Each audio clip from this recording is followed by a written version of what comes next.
They tried to silence him. They erased his name. But he rebuilt from nothing. He fought every algorithm. They tried again and failed. Now he's back, stronger. From blackout to spotlight, he's at the White House, at the top of his game. Franchi lives. You are about to enter another dimension, the dimension of truth, unfiltered and uncensored. Welcome to the Raw Feed with Gary Franchi. Welcome to the Raw Feed. I'm Gary Franchi, coming to you live from the heart of America. Unfiltered truth to millions on YouTube. Hit those donation links below. Every contribution powers our gear. Every contribution keeps the party going. Help me help you. Hit those donation links. YouTube channel memberships. Special acknowledgement in the fellowship. Your super chats keep me standing. Your Rumble rants fuel every round. Say hello to super chats. Spread the intel. Every repost extends our reach. Super chats fuel this spectacle.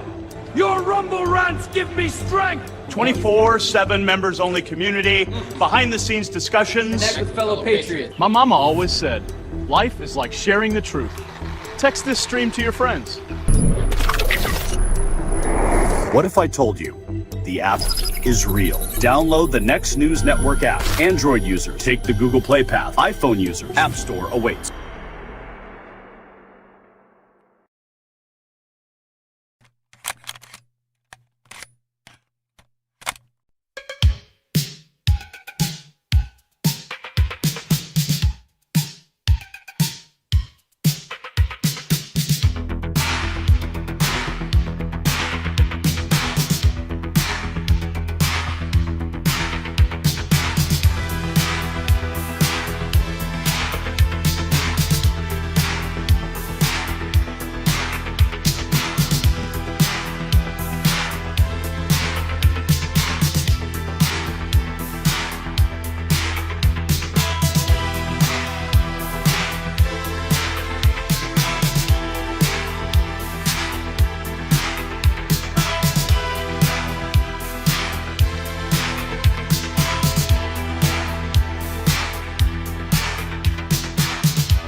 Jack Smith squirmed like a fish on a hook when Jim Jordan pressed him about 35 million taxpayer dollars flowing to secret informants targeting Donald Trump.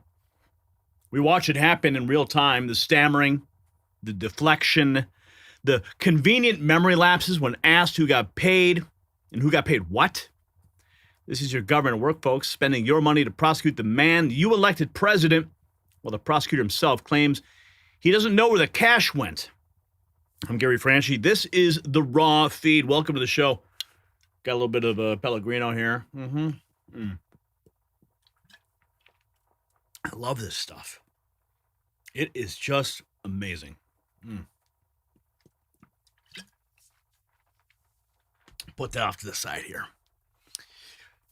So welcome to the Raw Feed. Before we dive into today's explosive stories, let's remember what happened on this day in history. January 22nd, 1973. The Supreme Court handed down Roe versus Wade, a decision that would divide America for 50 years until Trump's justices finally overturned it. Funny how the left screamed about democracy while ignoring that 7 unelected judges imposed their will on 300 million Americans. Today, we're seeing similar power grabs, different players, same playbook. And speaking of power, yes, Smith's congressional testimony revealed the depths of the weaponized justice system we've been warning you about. When Jordan cornered him about confidential human sources receiving $20,000 payments, Smith's response was textbook bureaucratic stonewalling. He approved the payments, but doesn't know who got them. He managed $35 million, but can't account for how much went to secret informants. Either he's lying or he's incompetent. Neither option inspires confidence in our justice system. And while Smith was getting grilled in Washington, Trump was making moves on the world stage that has the globalists panicking. The president just secured something extraordinary regarding Greenland, a defense framework deal that gives America unprecedented access to one of the world's most strategic territories. Carrie Lake watched Trump walk into Davos and remind those global elites exactly who runs the show. No apologies, no genuflecting to World Economic Forum crowd. Just pure America First diplomacy that puts our interests above their agenda. But here's what really tells you everything about the swamp creature's priorities. While they were spending millions chasing Trump, a $250 million welfare fraud scandal was exploding right under Tim Walz's nose, right there in Minnesota. We're talking about systematic theft of taxpayer money with cash literally being smuggled through airport security in suitcases. Keith Ellison, the state's attorney general, previously sponsored legislation making it easier to send money overseas, specifically to Somalia. Coincidence? You decide. The fraud runs so deep that Somali scammers were caught red-handed at Minneapolis airport with $800,000 cash. Wait till you see this. Fresh from their taxpayer-funded schemes. This is not some isolated incident. It's a pipeline designed to funnel American welfare dollars to foreign countries and terrorists, while our own veterans sleep on streets and families struggle to pay rent. Meanwhile, the Democrat establishment is already picking their next puppet for 2028.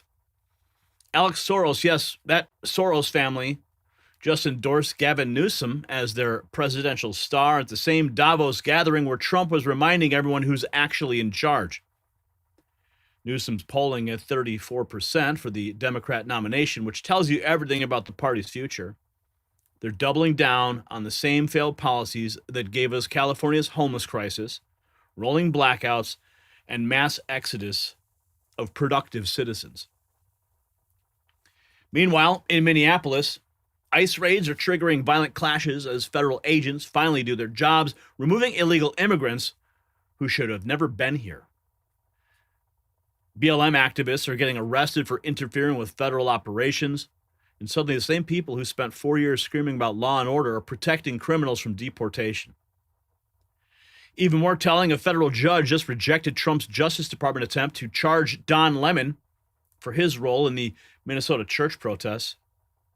The system protects its own while ordinary Americans face the full weight of federal prosecution for far less. So tonight, we're connecting these dots because nobody else will. Smith's slush fund, Greenland's strategic importance, Minnesota's welfare fraud pipeline, Soros' political investments, and the establishment's desperate attempts to protect their allies while targeting their enemies.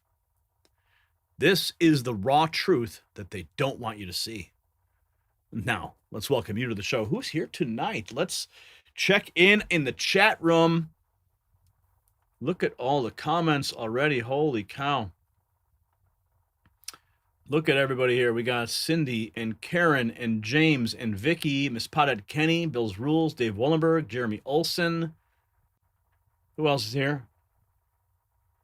Patrick, Patricia Duff, Kim Weig, Ed Reynolds, Miss Kinzel, Roger Thacker, Fish, J.R. Goal, Broken Prophet, The Great Conspiracy. The gang is all here tonight. Let's see if there's any super chats coming in yet. Look at that. Hot Rod Mike dropping $4.99. Gary needs a watch. Let's start a GoFundMe for him. That's funny. Yeah, this watch. You don't like this watch? I have my Trump watch over here. Anyway, I'll probably put that on later. Curio, dropping $1.99. What do you call a guy who rolls in leaves? Russell. Okay. The dad jokes are in full display. Curio never disappoints. So hopefully we'll hit our goal tonight. Let's check and see where we stand exactly. It looks like we're now at $6.98. The goal tonight is 100. If we hit 200, maybe something special will happen. You'll have to wait and see. All right, Brian. I'm going to do my thing. You're going to do your thing. And then I'm just going to get, is it rolling for you? I guess it must be rolling for you on the other side, right? Nice. How cool. Okay. Oh, you do? Good. Oh, perfect. All right. Okay, I'm ready to go.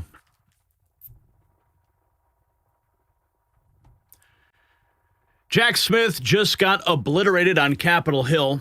The man who spent $35 million of your tax dollars hunting Trump couldn't answer basic questions about where that money went. When Jim Jordan asked about payments to secret sources, Smith turned into a stuttering mess. Trump called him a deranged animal, and after watching this testimony, you just might agree. Now, this isn't just political theater. This is about accountability for how your money gets spent. Smith approved $20,000 payments to mystery informants he claims he doesn't even know. Think about that. A special counsel with unlimited resources paying unknown people unknown amounts to target the man you elected president.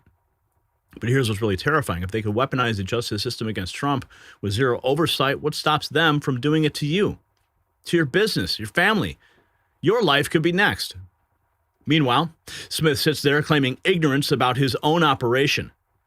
You see, this exposes how the deep state operates. Spend massive amounts, hide the details, then play dumb when caught. And speaking of protecting what matters most, let me tell you about today's sponsor.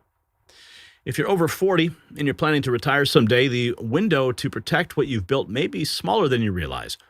Here's a question most people never ask. Is your portfolio built for what's coming next?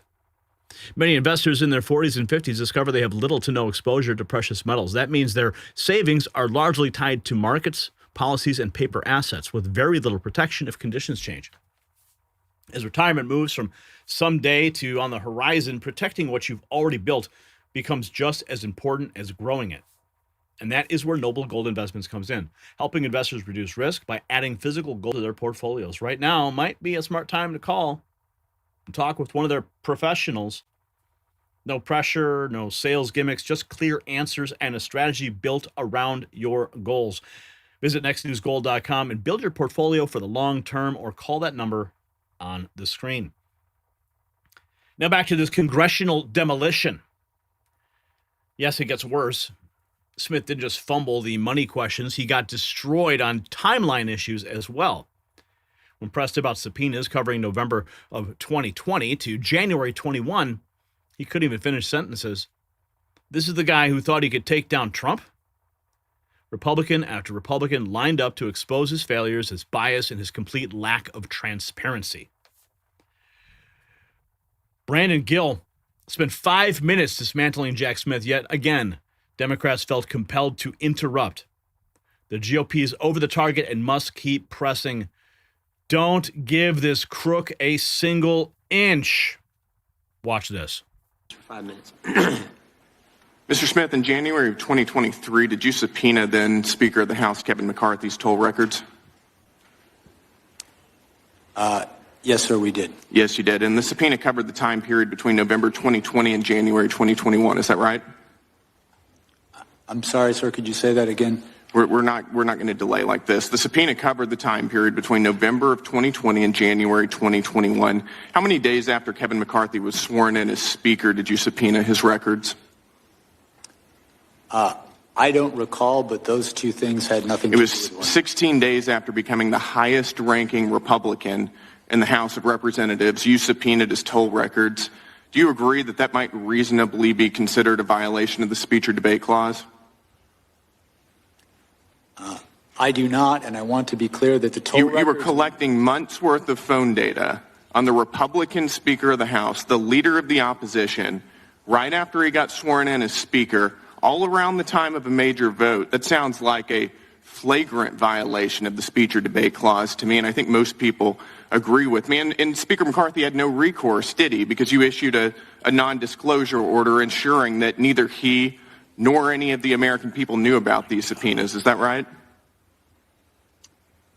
The toll record, the non-content toll record subpoenas, we did secure non-disclosure orders for those subpoenas. You did, and let me ask you, Mr. Smith, at the time you secured those non-disclosure orders, was Speaker McCarthy a flight risk?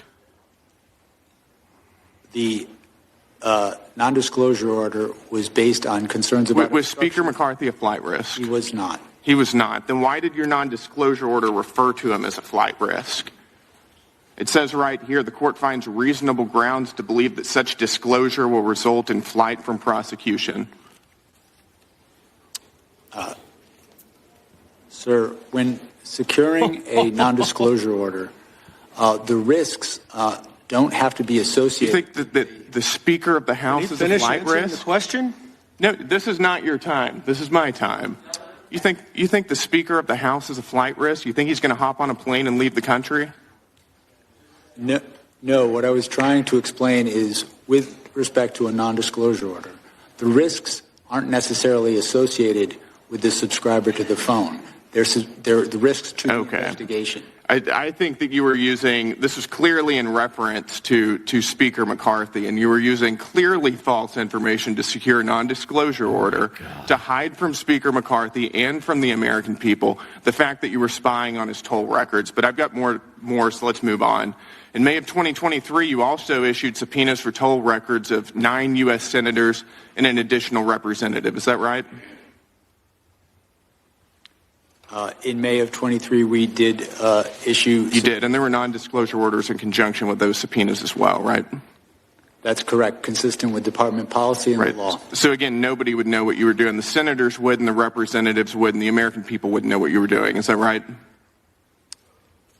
The toll records that we secured and the non-disclosure orders were consistent with policy and... And you knew whenever you were doing that there was a risk you were violating the speech or debate clause. Is that right? The toll record subpoenas that we secured were with the concurrence of the public integrity. Your own analysis says that you knew there was a risk you were violating the speech or debate clause. I have it right here. This is an email from John Keller at Public Integrity Section to your team. As you are aware, quote, as you are aware, there is some litigation risk regarding whether compelled disclosure of toll records of a member's legislative calls violates the speech or debate clause in the D.C. Circuit. That's from your own analysis right there. So you did know, didn't you? Sir, with respect to the item you just put up on the screen, the last sentence states... we're going to get to the last sentence. Okay. We're going to get to the last sentence. And you cite case law in here, quote, the bar on compelled disclosure is absolute. Is that right? Or do you think that you didn't have to abide by that precedent? To be clear, this statement is not from my office. This is the statement of the public. This is your justification for those subpoenas and NDOs that you ordered. This was part of your analysis. It's a cursory analysis. I think it's worth noting. But let's get to that last sentence then. Quote, given my understanding of the low likelihood that any of the members listed below would be charged, the litigation risk should be minimal here. In other words, you're using a novel legal theory, which you knew was novel, has never been tested by any court. You're not charging any of these members. Nobody's going to know about it because you issued NDOs. Nobody's going to sue about it, so who cares? We're going to do it anyways. I mean, you walked all over the Constitution throughout this entire process. Mr. Chairman, the gentleman's time spying on members of Congress, and you know it. It's absolutely disgraceful. I yield back. Gentleman yields back. Not going to be charged. They're not going to see it. They're not going to know because we're not going to tell them. So let's go ahead and do it. Is exactly what happened. Oh my God. Dude. Well, Republicans claim victory. Let's see what Democrats are saying. Apparently, Raskin has his own statement telling a different story. Oppose it. Now, Mr. Smith, you're one of America's great prosecutors. For nearly 3 decades, you worked for justice under both Republicans and Democrats. The Manhattan DA office, where you prosecuted sex crimes and domestic violence cases.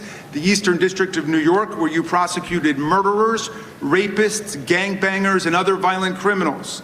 Leading the public integrity section at the Department of Justice, you brought prosecutions against corrupt public officials across the political spectrum.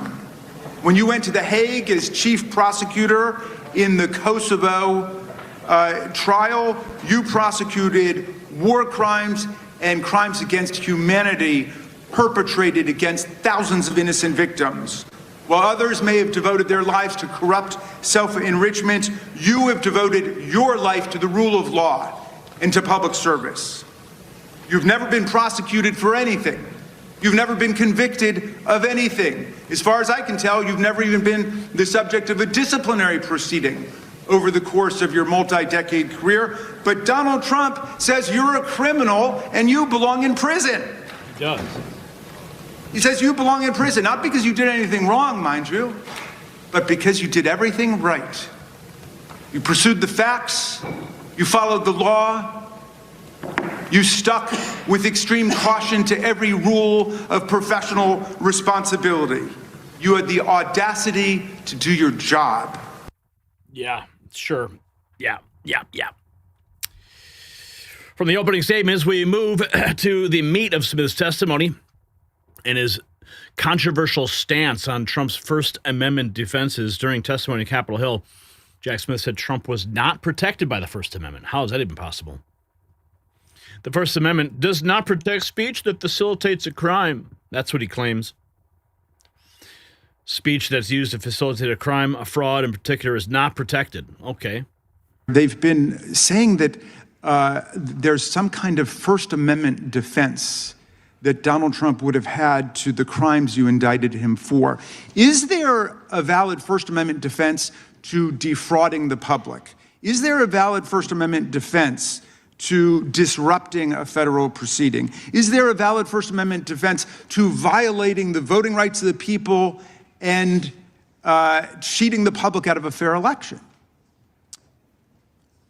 The First Amendment is something that we took seriously in our investigation, but the First Amendment does not protect speech that facilitates a crime. Speech that is used to facilitate a crime, a fraud crime in particular, is not protected under the First Amendment. The Supreme Court precedent on that is clear. This is an issue that we litigated before the district court, and the district court ruled, as I just stated, that it is not in fact protected. And the case law is perfectly clear on this, right? All frauds are perpetrated by speech, right? Yes. All conspiracies are perpetrated by speech. So just because your criminal conduct is brigaded with speech doesn't somehow mean you've got a First Amendment defense against trying to overthrow the government. I mean, the people who attacked the police officers on January 6th were chanting, "Hang Mike Pence." I suppose that was political speech, or they were saying, "Stop the steal." Does that mean they've got a First Amendment defense to violent assault against the officers? It does not. Of course. Invoke January 6th. At every opportunity. Smith doubles down on his prosecution decisions, but Republicans aren't buying it. Watch how Chairman Jordan responds to these claims. Special Counsel Jack Smith, I stand by my decisions. I made my decisions without regard to President Trump's political association, activities, beliefs, or candidacy in the 2024 election. President Trump was charged because the evidence established that he willfully broke the law, the very laws he took an oath to uphold. Grand juries in 2 separate districts reached this conclusion based on his actions, as alleged in the indictments they returned. Rather than accept his defeat in the 2020 election, President Trump engaged in a criminal scheme to overturn the results and prevent the lawful transfer of power. After leaving office in January of 21, President Trump illegally kept classified documents at his Mar-a-Lago social club and repeatedly tried to obstruct justice to conceal his continued retention of those documents. Highly sensitive national security information was held in a ballroom and a bathroom. As I testify before the committee today, I want to be clear. I stand by my decisions as special counsel, including the decision to bring charges against President Trump.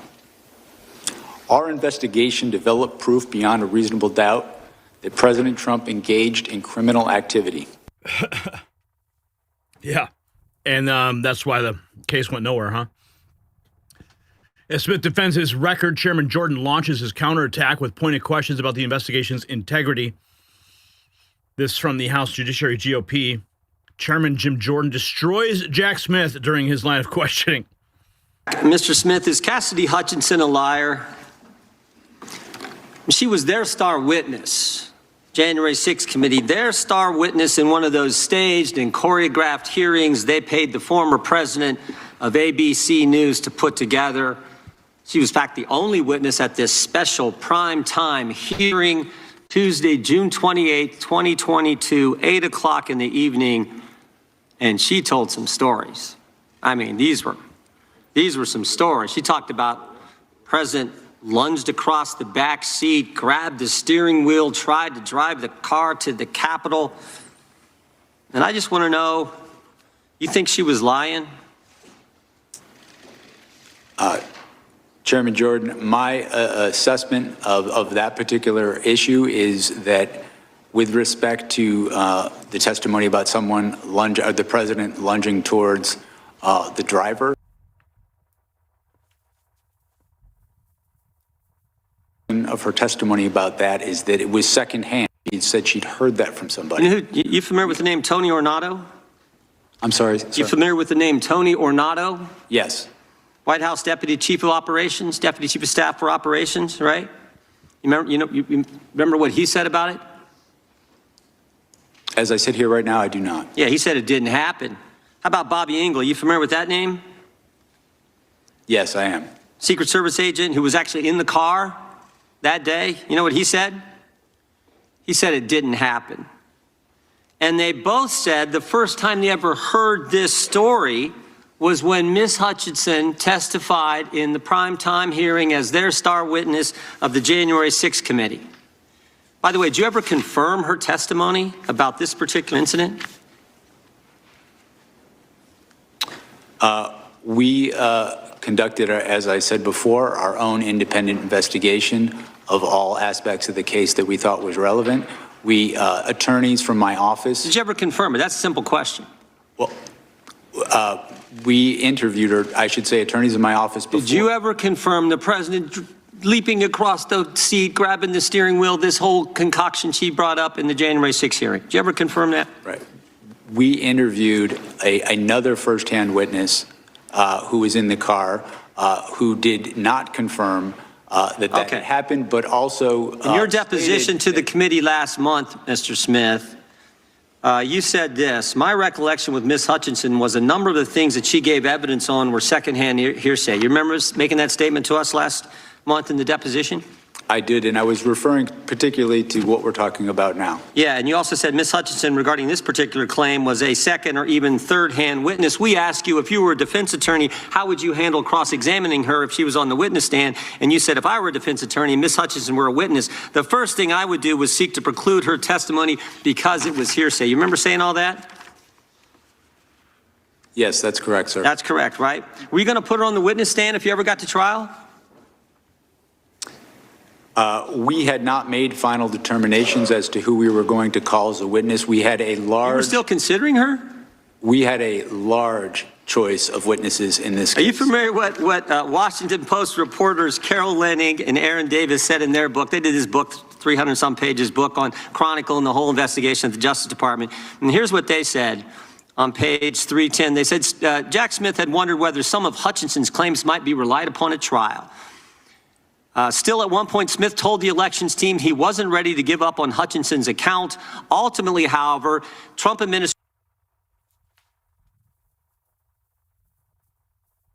fiercely disputed her accounts under oath. Prosecutors on your team told Smith they wouldn't want to use Hutchinson as a witness in court, and Smith agreed. Are Carol Leonnig and Aaron Davis, who wrote this, are they lying? My recollection is that I certainly had not made any final determinations about who we were going to call. And that's the point. That is the point. The fact that they used her in a primetime hearing and you won't rule out using her, or didn't rule out using her, putting her on the witness stand when everybody knows she wasn't telling the truth, that says it all. That's the degree the left and Democrats were willing to go to get President Trump, putting on the witness stand someone everybody knows is making it up. Everybody knows that. And you were willing to do it. By the way, you know how many times Cassidy Hutchinson was mentioned in their report, the January 6th report? Any idea, Mr. Smith? I do not. 185 times. Someone that the whole country knows wasn't telling the truth, and you were still considering putting her on the witness stand because you had to get President Trump. And everybody can see that.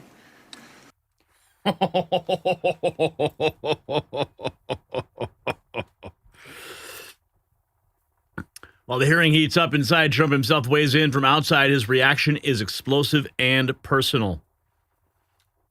Department of Justice, like deranged Jack Smith, is a sick son of a bitch. They gave me the worst of the worst. And here I am. How did that happen? How did that happen? He's a sick guy, and Letitia James is sick, and Alvin Bragg is sick. They're sick people. And others. Fanny. You can't call Fanny. She doesn't like it. She wants to be called Fanny. I love this guy. Jordan's questioning continues to intensify, and Smith's composure appears to be cracking under the pressure of the tough questions about the key witnesses. Jack Smith really doesn't like questions about Cassidy Hutchinson. Jim Jordan is exposing Smith's confidence as a charade. You and Mr. Chairman, I yield back to you. Gentleman yields back. Mr. Smith, is Cassidy Hutchinson alive? I just played that. The legal scrutiny deepens as another Republican exposes what they claim are Smith's procedural violations and abuse of authority. Chip Roy, exposing special counsel Jack Smith, continued signing materials as federal prosecutor despite being deemed inappropriate by a federal judge. He's a criminal. He was abusing his authority. Much out of his lanes he is. He was abusing his authority. He was using D.C. to do his dirty work and running much out of his lanes he is. He was abusing his authority. He was using D.C. to do his dirty work and running all of his operations through here to get subpoenas and do the work through Boasberg and through Beryl Howell. And then he magically moves down to South Florida to go down there. Then he gets his entire operation slapped down by a federal judge last summer, but he continues, or in 2024, and then he continues to operate and sign materials as a special prosecutor, even though he was deemed inappropriate. So this guy's been abusing authority, and we need to expose it. What kind of crime is that if you sign federal papers and you're already pulled from that position? Well, this is all of the stuff that we need to get into further tomorrow. We need to look into this and understand, and he needs to go on the record about how he was continuing to operate even though he didn't have the power to do it. And this was a rogue prosecutor engaged in political activity. I think that Chairman Jordan will make this very clear at the outset of the hearing tomorrow. And look, he's going to try to hide behind smoke and mirrors to say he was doing, good work. He was trying to. But the fact is, this was a political exercise. Yeah, we all know it. We saw it. We knew what it was. The American people saw it. Even Matt Gaetz was preparing. Chaos erupting in the hearing room itself. How is question Jack Smith tomorrow? Matt Gaetz suggests that Mark Harris pressed Smith on allegations that a federal prosecutor attempted to bribe the lawyer of a top Trump aide by offering a federal judgeship in exchange for testimony against the president. Oh, my God. You're going to have a lot of people on the committee ask questions before you, the greats like Congressman Jim Jordan, Chip Roy, and others. And I've been in your position before where you'll have a great question and someone else will ask it. And so I'm going to give you one that is a little more nuanced that might make its way to you if they take your other question. You know, one of the things that really troubled me, Congressman Harris, was the story of Walt Nauta and Stanley Woodward. Walt Nauta is President Trump's constant body man. He's always there, you know, holding the president's briefcase, bringing him the files he needs. And Stanley Woodward was his lawyer. And prosecutors went to Stanley Woodward and basically said if he would flip his client and get Walt Nauta to come and give any negative testimony he could about President Trump, that Stanley Woodward would have an opportunity to be a federal judge. They literally tried to bribe this poor guy's lawyer with a federal judgeship. Now, I would ask Jack Smith what he did to ensure that the member of his team, the prosecutor who was doing this, was held accountable. What was he was vested with all this power as the special counsel. He could have held the person accountable who dangled that judgeship before Stanley Woodward. And when you show that he didn't do anything, it will juxtapose his unseriousness about really troubling conduct with his obsession with President Trump. So maybe you'll find that interesting. Is there anything that you're really eager to ask Jack Smith? Well, I think you're bringing out a very great point, Matt, and I think the questions that are going to be asked are going to try to make sure that Jack Smith has to deal with his own Trump derangement syndrome, that he has to answer the questions about just the way he went about his business, the very fact that there were many others involved in this that weren't going to be charged. And but you're raising a great question, and I will certainly take that to heart, because you're exactly right. There are a lot of the greats that are going to be asking questions before they get to me. Wow. Bribing.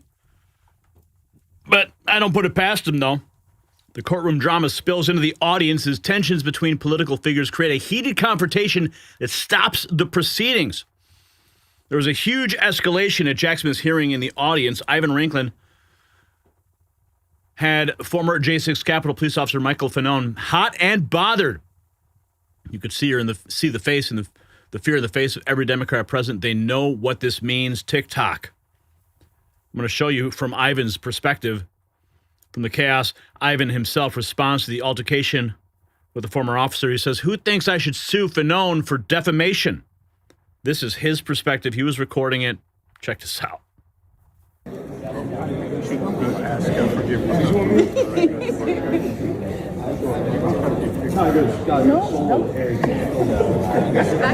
Hey, Michael. Hey, what's up, buddy? Ivan Rinklin. Fuck yourself. Why do you have to swear at me? What's that? Why do you have to swear at me? Oh, dude, don't pretend like we're not mortal enemies. Go fuck yourself. Well, why do you have to lose your cool like that? I'm not I've losing been my cool. always professional with you. I'm not losing my cool. Every single time I communicate Fuck with you, yourself. You're a I traitor to am this always country. professional with you. Well, I'm and not. it requires Fuck other yourself. people to contain your Tourette's syndrome. Okay? I'm not going to get from it. You've threatened my family and you've threatened my life. Have You're I? a traitor to this fucking country. Why Go are you fuck so yourself. spasmodic? Am I spasmodic? Absolutely. Fucking do Look something. behind you. Do something. Why should I? I'm communicating with you and trying to calm you down, right? Look at your face. You can't even control yourself. You can't even be a man. Trust me, I'm using a lot You of see how restraint many right now. people are constraining you? Come get me. Look at me. Total control over my mind and body. Total control over my mind and body, and I'm totally dominating you right now. Sir. Totally dominating you right now. Sir, let's step aside. I'm not. This guy I'm has just threatened standing my family, threatened my just children, standing here. threatened to rape my children. Oh, really Rape my now? children, you sick Look at bastard. him. Rape my children. More people need to contain him because I'm completely calm, sir. Always calm. Listen.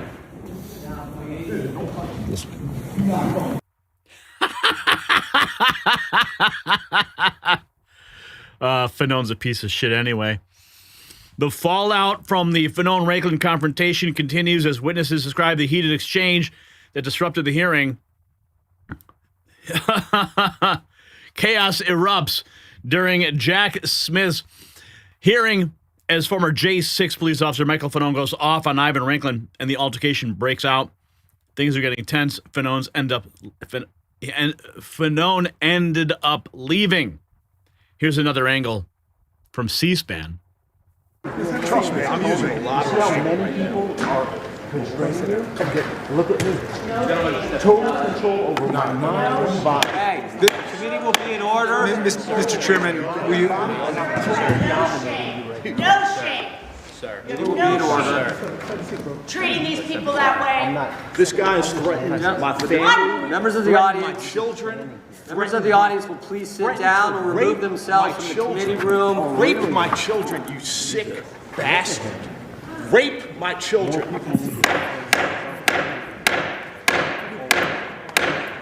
Sit down, please.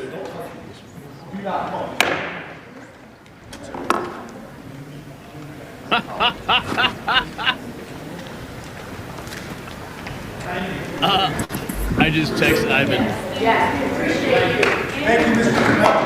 Thank you, Officer Fanone. Oh, yeah. Give him a round of applause, my ass. Mr. Chairman, please control the deranged observer, Mr. Ranklin, so he doesn't create any other problems with us today. Imagine what he did on January 6th with that demeanor. Look at my demeanor. Yeah, dude. Professional here. Going down right to his face. Did you hear what? Hang on. Where? I want to play that again.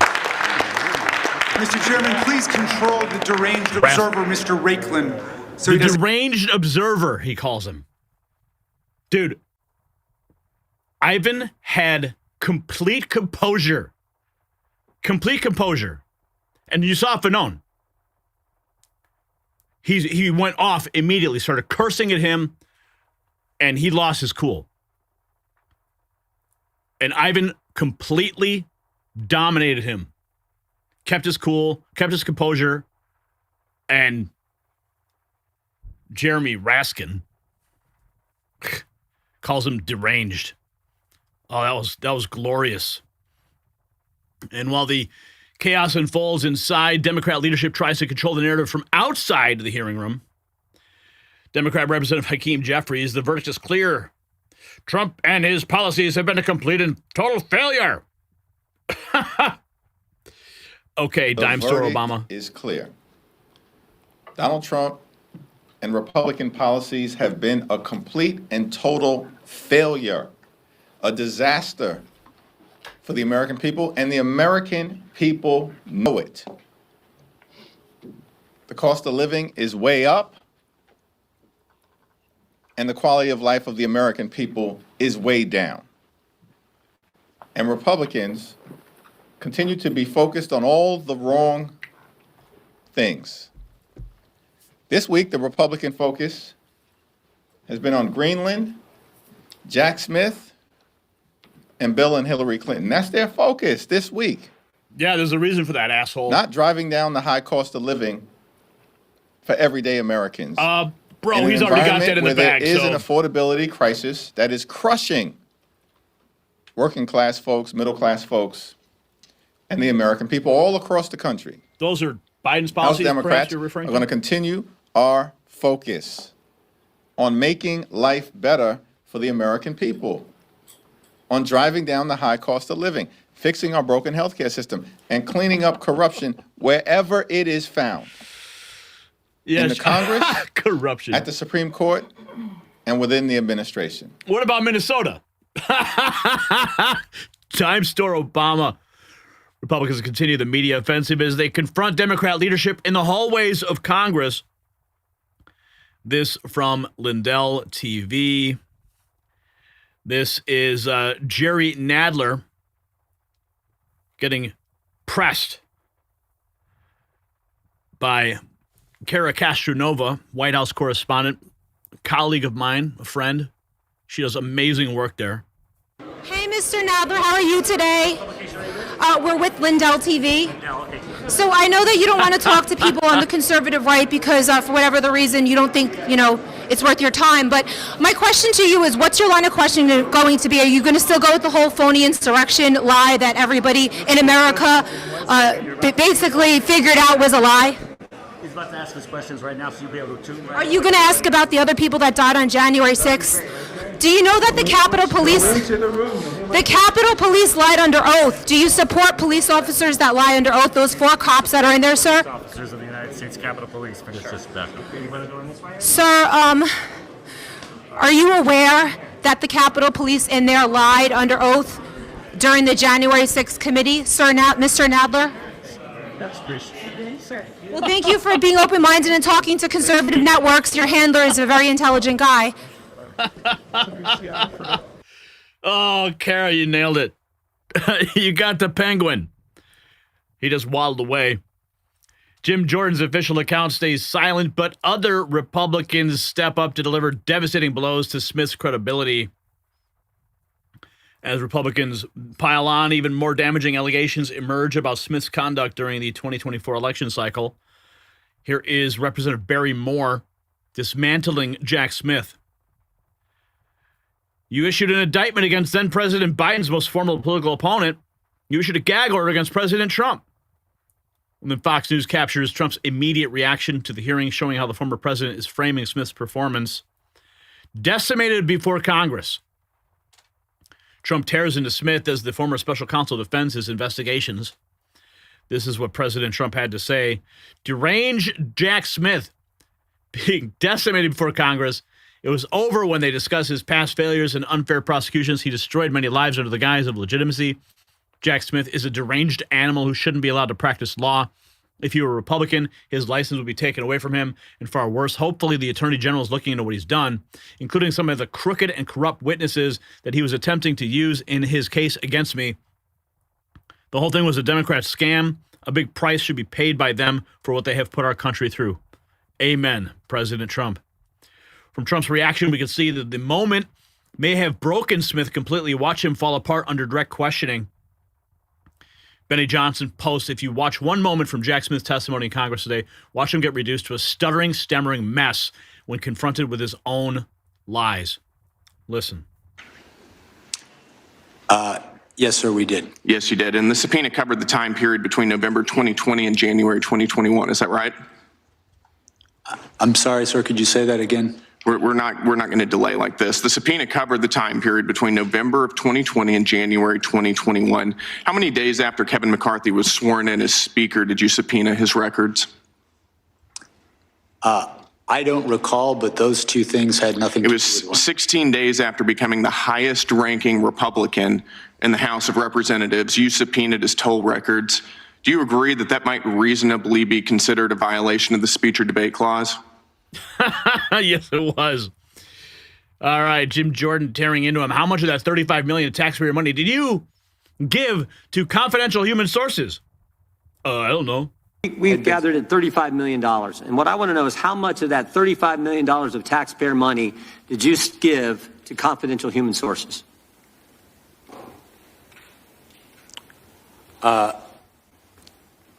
We know you gave $20,000 to someone. It just got reported last week. How much more money did you pay confidential people we don't know about, with American tax money going after the guy we elected president?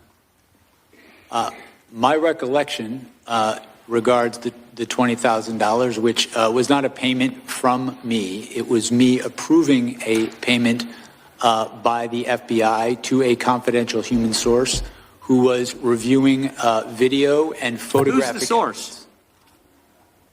I do not know the identity of the source. How many other payments went to this source or other sources?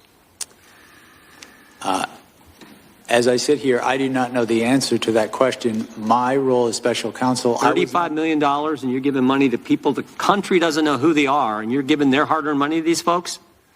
The main question I have, too, with this is, why'd you have to do it? You subpoenaed bank records from the RNC, phone records from members of Congress.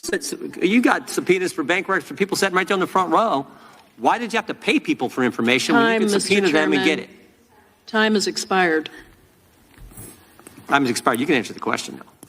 Country'd like to know why you had to do it. My recollection and understanding is the payment, the $20,000 that I approved, was for a confidential human source to assist in the review of video and photographic evidence showing people who were attacking the Capitol, attacking police officers, obstructing the proceeding, and seeing if we could prove that some of those people had come directly. That wasn't my question, but my time has expired. The gentleman. And I just got this in from Kara. She literally just sent this to me. I sent her a picture of her clip being played, and I'm going to let her know we just brought it into the system here. So let me just bring this up, and I'm going to send it to her. Okay, so let's get this. So the whole thing, you saw the confrontation inside the hearing room with Fanone. Apparently, Kara also got him outside as he was leaving. So I haven't seen this yet. She literally just sent this to me moments ago. It's on your screen right now. Take a look. This is it. Holy smokes. Unhinged J6 cop triggered by female reporter. J6 officer Michael Fanone exploded at our reporter Kara Castronova when asked about turning off his own police body camera on J6. Is it true you turned off your body cam? Oh boy, here we go. Here we go. Here we go. Officer Fanone, how are you today? Oh, I'm great. What happened in there? What are you talking about? That confrontation. Jack Smith testified you're- about how he had proof beyond a reasonable doubt that Donald Trump incited, orchestrated, and funded the insurrection at the Capitol on January 6, 2021. It seemed like there was a fight in there. No, there was no fight. Is it true, Officer Fanone, that you turned off your own body camera on January 6th? No. I saw your body cam. You turned it off yourself. You were playing dead. I saw your body cam footage. You're a fucking What am I? right-wing conspiracy theorist. I saw you turn off your body cam footage, sir. But thank you for disrespecting me. Psychopath. Oh my God. Wow. Dude. Body cam. You turned it off yourself. You were playing dead. I saw your body cam footage. You're a fucking What am I? right-wing conspiracy theorist. I saw you turn off your body cam footage, sir. But thank you for disrespecting me. Psychopath. Oh my God. Wow. Absolutely insane. That tells you everything you need to know, folks. But here's the moment that says everything. Jim Jordan asked a simple question about taxpayer money, and Jack Smith, the man with unlimited prosecutorial power, had no answer. He approved payments he can't explain to people he doesn't know. That's not justice. That's called a scam. So this hearing proved what we already knew. The Trump prosecutions were never about justice. They were about politics. Smith's own testimony reveals a man who spent millions without accountability, approved secret payments without oversight, and targeted political opponents without shame. The good news is he's done. His case has collapsed, his credibility is destroyed, and now Congress is demanding answers. But the system that allowed this abuse is still there, waiting for the next Jack Smith. Do you think anyone will actually be held accountable for this? This $35 million witch hunt? Let me know in the comments, and while you're there, check out the Next News merch shop.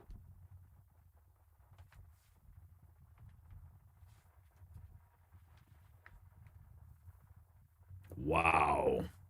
That was just explosive. Now we are going into our next topic, and I want to check in with our super chatters of the evening. We got what? I certainly did. And I did not get the toast on my side here, so there must be an endpoint issue or something. Okay, so Karen, you know you want to dance. Karen Lynn, dropping $2 for that. And then we have another one here from Aristo Rodriguez. Greenland is signed, sealed, and delivered, baby. Let's go, Gary. Yep, we're going to talk about that a little bit later in the show. I am excited to find out what the latest is. But actually, we're going to talk about that right now. Trump securing total access to Greenland in defense framework deal. That is the top headline. I'll give you a little preview of what you're about to see here. Let's see if there's anything that is breaking on Greenland at the moment. And, oh yeah, it's trending. Trump announces the framework deal. New deal, new details. Let's see. I'm going to dive a little bit deeper real quick and see what the latest is. U.S. senators officially called for Trump's removal from office under the 25th Amendment. Yeah, good luck with that, dude. Good luck with that. But, and then again, whatever they just posted here is absolutely critical to why we need to win the 2026 midterms. Because that's what's going to happen. All right.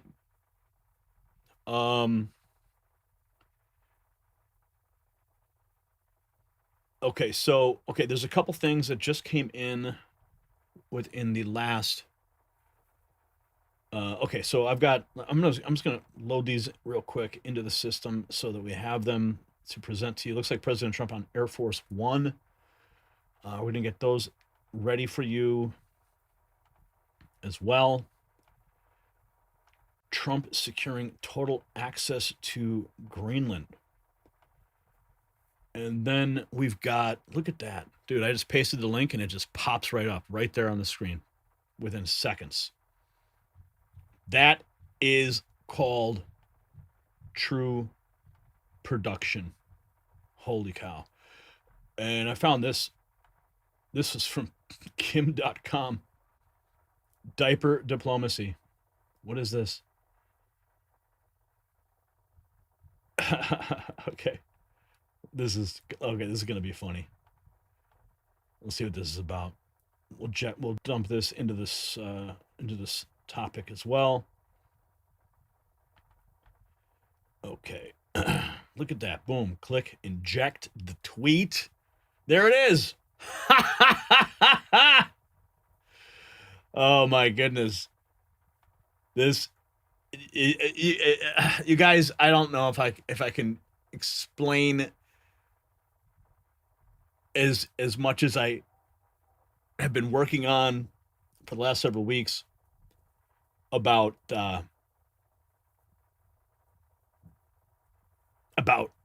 this entire system. I mean, being able, like what you're looking at here on the screen is a completely customized X-Feed interface that I developed using tweets that we have captured. It is completely customized, and it is designed so that it all the tweets we collect throughout the day, all the information that we collect gets reconstructed on these pages for you. And so like our producer can inject, like, so if something happens during the time that we collect the news and the time we go live, we still have the opportunity to inject information into these pages automatically. You just saw it happen in real time. This is unreal. I'm just so excited because our system is finally working as it should be. Wow. Let me see if there's anything else that I want to. That was 8 hours ago. Trump's deal could be one of his best. What is this? We're going to understand exactly what the concept is. It's going to have something in 2 weeks. That was also Air Force One. 18 hours ago, the foreign secretary asked about has perfected the art of talking a lot while saying nothing. Let's see what this is. This is the head of the foreign secretary on the Greenland deal. So we'll pull that in too to get the counter argument for you when they say nothing, right? Okay, watch this. I'm just literally just pasting the tweet.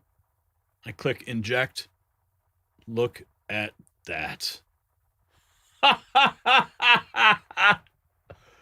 Holy cow, man. Unbelievable. Yeah, I'm excited. Okay. All right.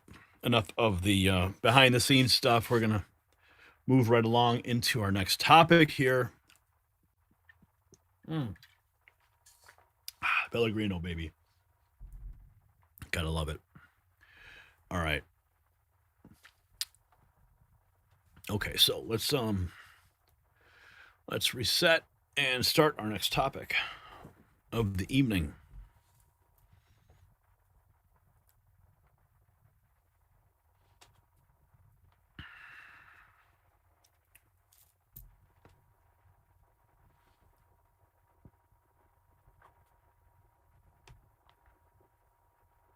While everyone was focused on Trump's Davos theatrics, something massive just happened behind closed doors. NATO's top brass just confirmed what the media won't tell you. Trump didn't just talk about Greenland. He secured something called total access through a defense framework that changes everything. But here's what's really going on. You see, this isn't just about ice and real estate, folks. China has been quietly moving into the Arctic for years, setting up shipping routes and military positions that could choke off American trade within a decade. Russia's been doing the same thing on the other side. If they control those sea lanes, they control global commerce, and that means they control us.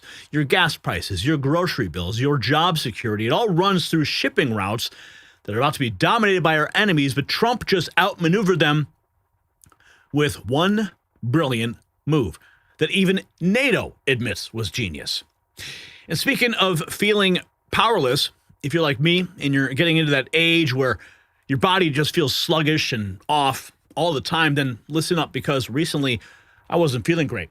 I decided to call my friend, Dr. Josh, for some help. I told him what was going on, and his response, it kind of shocked me.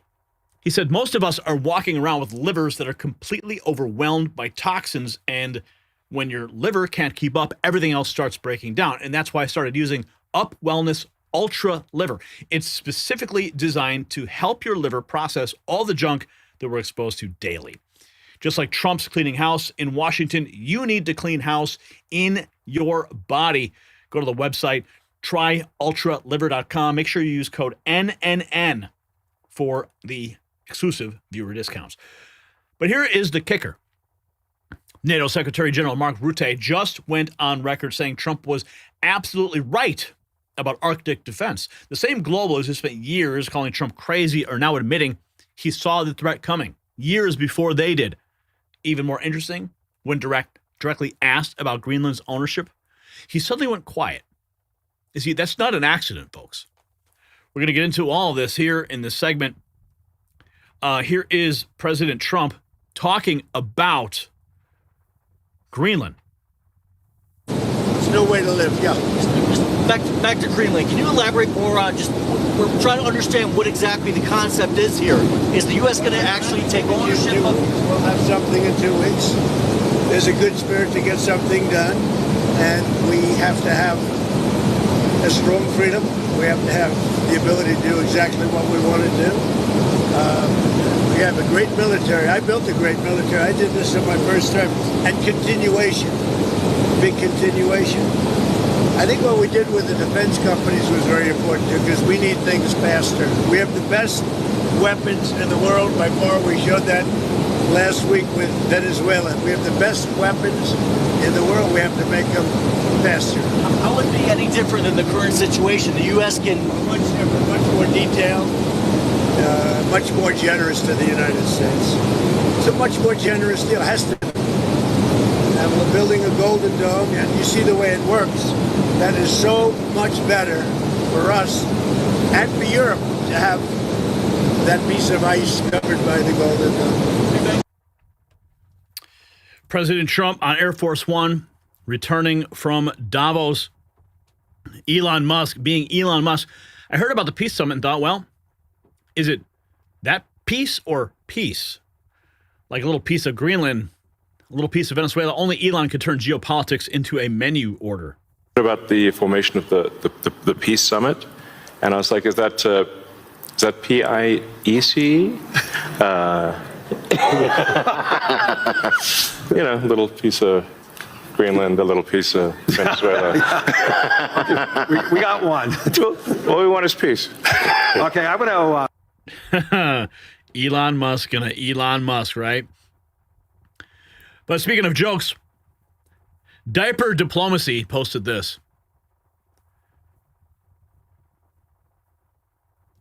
Oh, come on. Don't do that to me. Greenland is a vast, almost entirely uninhabited and undeveloped territory that's sitting undefended in a key strategic location between the United States, Russia, and China. That's exactly where it is, right smack in the middle. Wasn't important nearly when we gave it back. You know, when we gave it back, it wasn't the same as it is now. It's not important for any other reason, you know, everyone talks about the minerals. There's so many places. There's no rare earth, no such thing as rare earth. There's rare processing, but there's so much rare earth. And this, to get to this rare earth, you got to go through hundreds of feet of ice. That's not the reason we need it. We need it for strategic national security and international security. This enormous unsecured island is actually part of North America, on the northern frontier of the Western Hemisphere. That's our territory. It is therefore a core national security interest of the United States of America. And in fact, it's been our policy for hundreds of years to prevent outside threats from entering our hemisphere, and we've done it very successfully. We've never been stronger than we are now. That's why American presidents have sought to purchase Greenland for nearly 2 centuries. You know, for 2 centuries they've been trying to do it. They should have kept it after World War II, but they had a different president. That's all right. People think differently. Much more necessary now than it was at that time, however. In 2019, Denmark said that they would spend over $200 million to strengthen Greenland's defenses. But as you know, they spent less than 1% of that amount. 1%. There's no sign of Denmark there. Diaper diplomacy. Dropping the baby Trump memes. Always funny to watch those. Here is the foreign secretary asked about the deal on Greenland. Yvette Cooper has perfected the art of talking a lot while saying absolutely nothing. That's from Saul Stainforth, who wrote that. Let's see what's going on here. Do you know what is in this framework? Well, we've had 2 weeks of very robust diplomacy. We've been unwavering in our principles and calm and very coordinated with our allies and pursuing UK's national interests. So I hope this means we are now in a much better place to actually focus on what the real issues should be, which is our collective Arctic security, how NATO countries work together, respecting sovereignty, respecting our shared, collective security in the face of shared threats, particularly from Russia. So what I hope this now means is there will be a lot of work through NATO on those collective security threats and also the direct discussions that Denmark had asked for Denmark, Greenland and the United States on the way forward around Greenland, protecting Greenland's sovereignty. Because the question obviously was, do you know what is in the deal? It doesn't sound to me like from that answer like you do. And Donald Trump says everybody's very happy with the deal. I mean, how can we be happy with it if we don't know what's in it? Well, I think there are two things now that I would expect to happen. The first is a return to some of the discussions that Denmark and Greenland had asked for with the United States, where they had begun those discussions in Washington last week, and that's what they want to focus on, is some very practical discussions about Greenland's security, whilst being very, very clear that Greenland's sovereignty is not up for negotiation. What I've been calling for is a wider programme of work, which I think... Sorry, just come in. Do we know what is in the deal? Sorry, Sophie. Yeah, go on. Do we know what is in the deal? I think this is about... No, I think this is about both two things. First of all, some direct discussions between the US and Denmark, but secondly, and Greenland as well, and secondly, about something that I've been calling for, that the UK has been calling for, which is a sort of Arctic sentry, which is very similar to the approach that NATO has taken to the Baltic sentry, to the Eastern sentry, where countries work together through NATO, a kind of collective framework to security. Yeah, but so far, NATO hasn't done anything, right? Because it all falls on our shoulders. Going back to Elon's joke, it's not so funny because Trump's team just revealed exactly how they're using economic pressure to get what they want.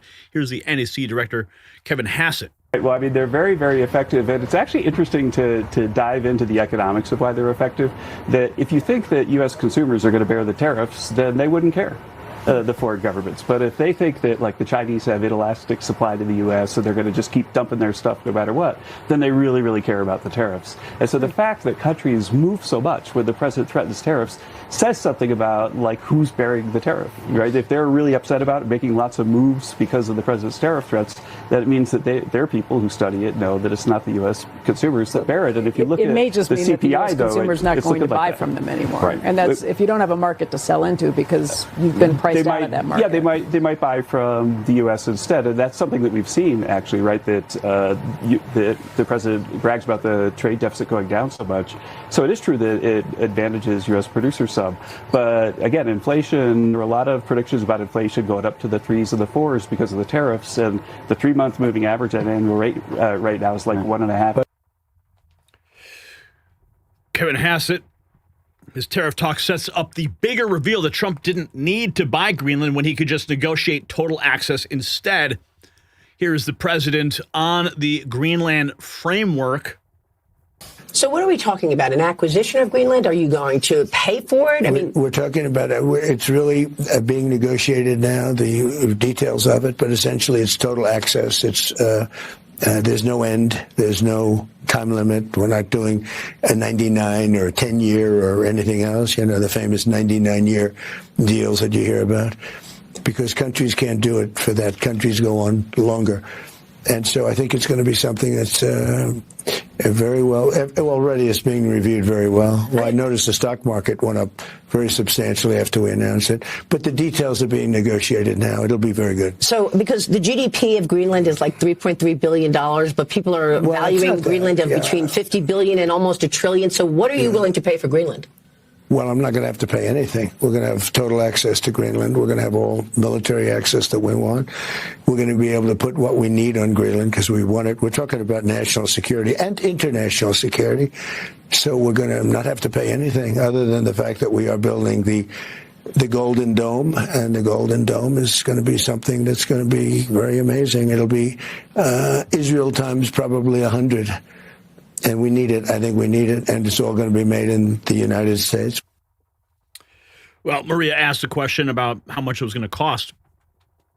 And as we reported previously, it was the figure that was floated was $706 billion. But Trump says total access twice, not just military cooperation. This is something much bigger. And let's see. I think this is. Well, I'm not going to have to pay anything. Okay, we'll get this. Trump keeps emphasizing total access and no payment, but wait until you hear Greenland's role in his master defense plan.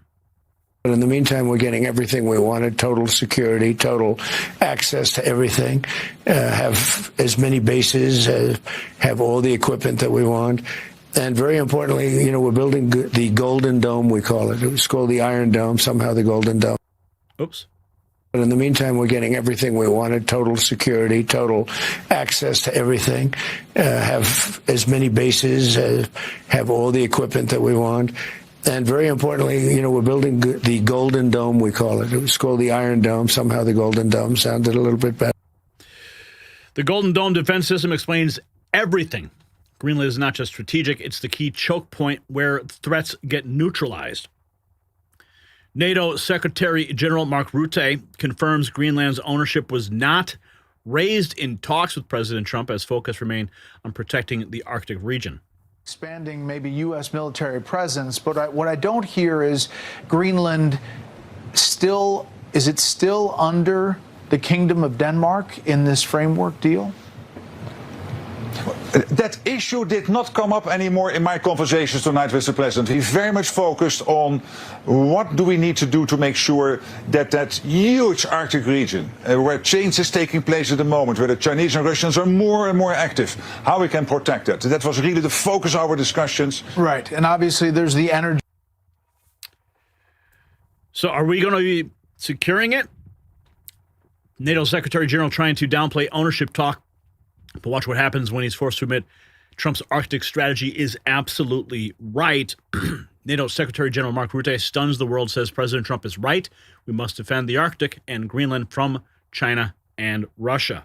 So statements from me will not add anything here. And when it comes to the Arctic, I think President Trump is right. Other leaders in NATO are right. We need to defend the Arctic. We know that these sea lanes are opening up. We know that China and Russia are increasingly active in the Arctic. There are 8 countries bordering on the Arctic. 7 are a member of NATO. That's Finland and Sweden and Norway and Denmark, Iceland, Canada and the US. And there's only 1 country bordering on the Arctic outside NATO, and that's Russia. And I would argue there is a 9th country, which is China, which is increasingly active in the Arctic region. So President Trump and other leaders are right. We have to do more there. We have to protect the Arctic against Russian and Chinese influence. And that's exactly what NATO ambassadors decided to do in September. We are working on that, making sure that collectively will we defend the Arctic region. He gave Trump the biggest international endorsement possible. Watch how Trump's allies are celebrating this diplomatic victory. Carrie Lake says, I loved watching President Trump storm into the Lions Den at Davos and tame the globalists, making zero apologies for America first. He reminded them, we're the engine of the world economy, guardians of freedom, and the only ones who can truly keep them safe. Check this out. Joining us now to discuss the president's America First message and agenda as he met with the global elites in Davos. She's the head of the United States Agency for Global Media and our friend, Carrie Lake, back on the program. Carrie, so nice to see you. Out of the gate, what do you think of the boss's job over there? Well, I want to watch it on just a loop. I think I could watch it like 10 times. I love watching him march into the belly of the beast and tame the globalists, which is what he did again.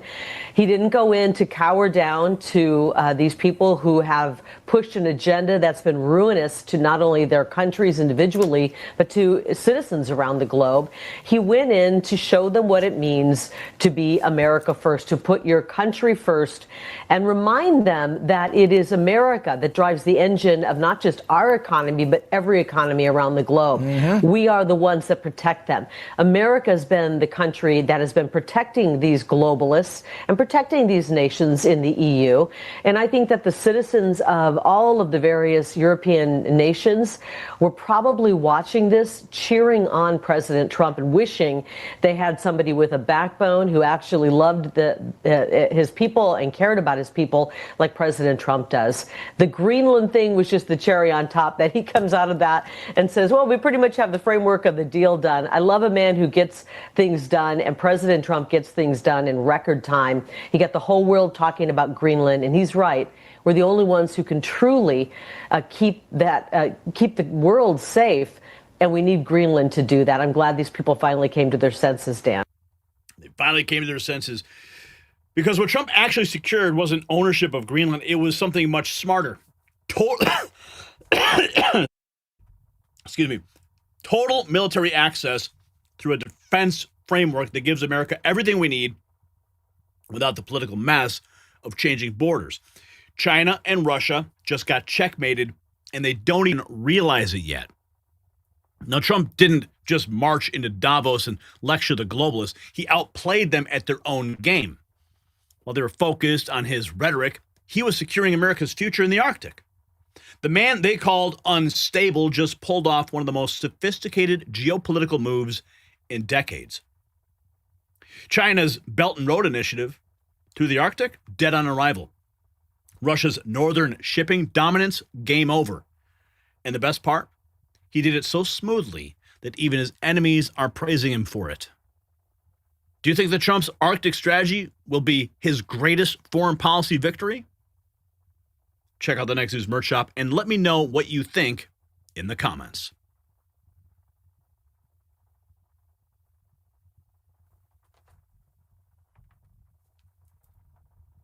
All right.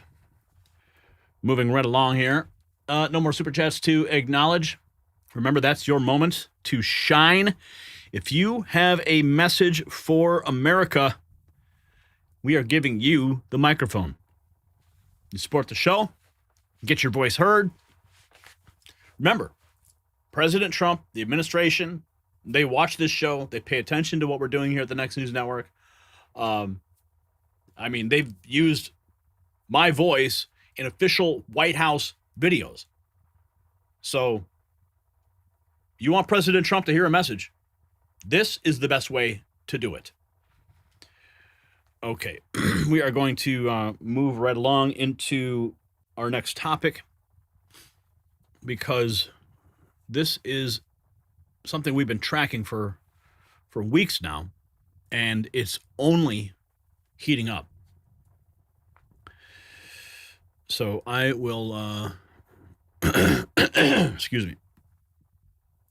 I will get this next clip ready and waiting for you. I'm just waiting for Mr. Brian, if he's ready. All right, there we go.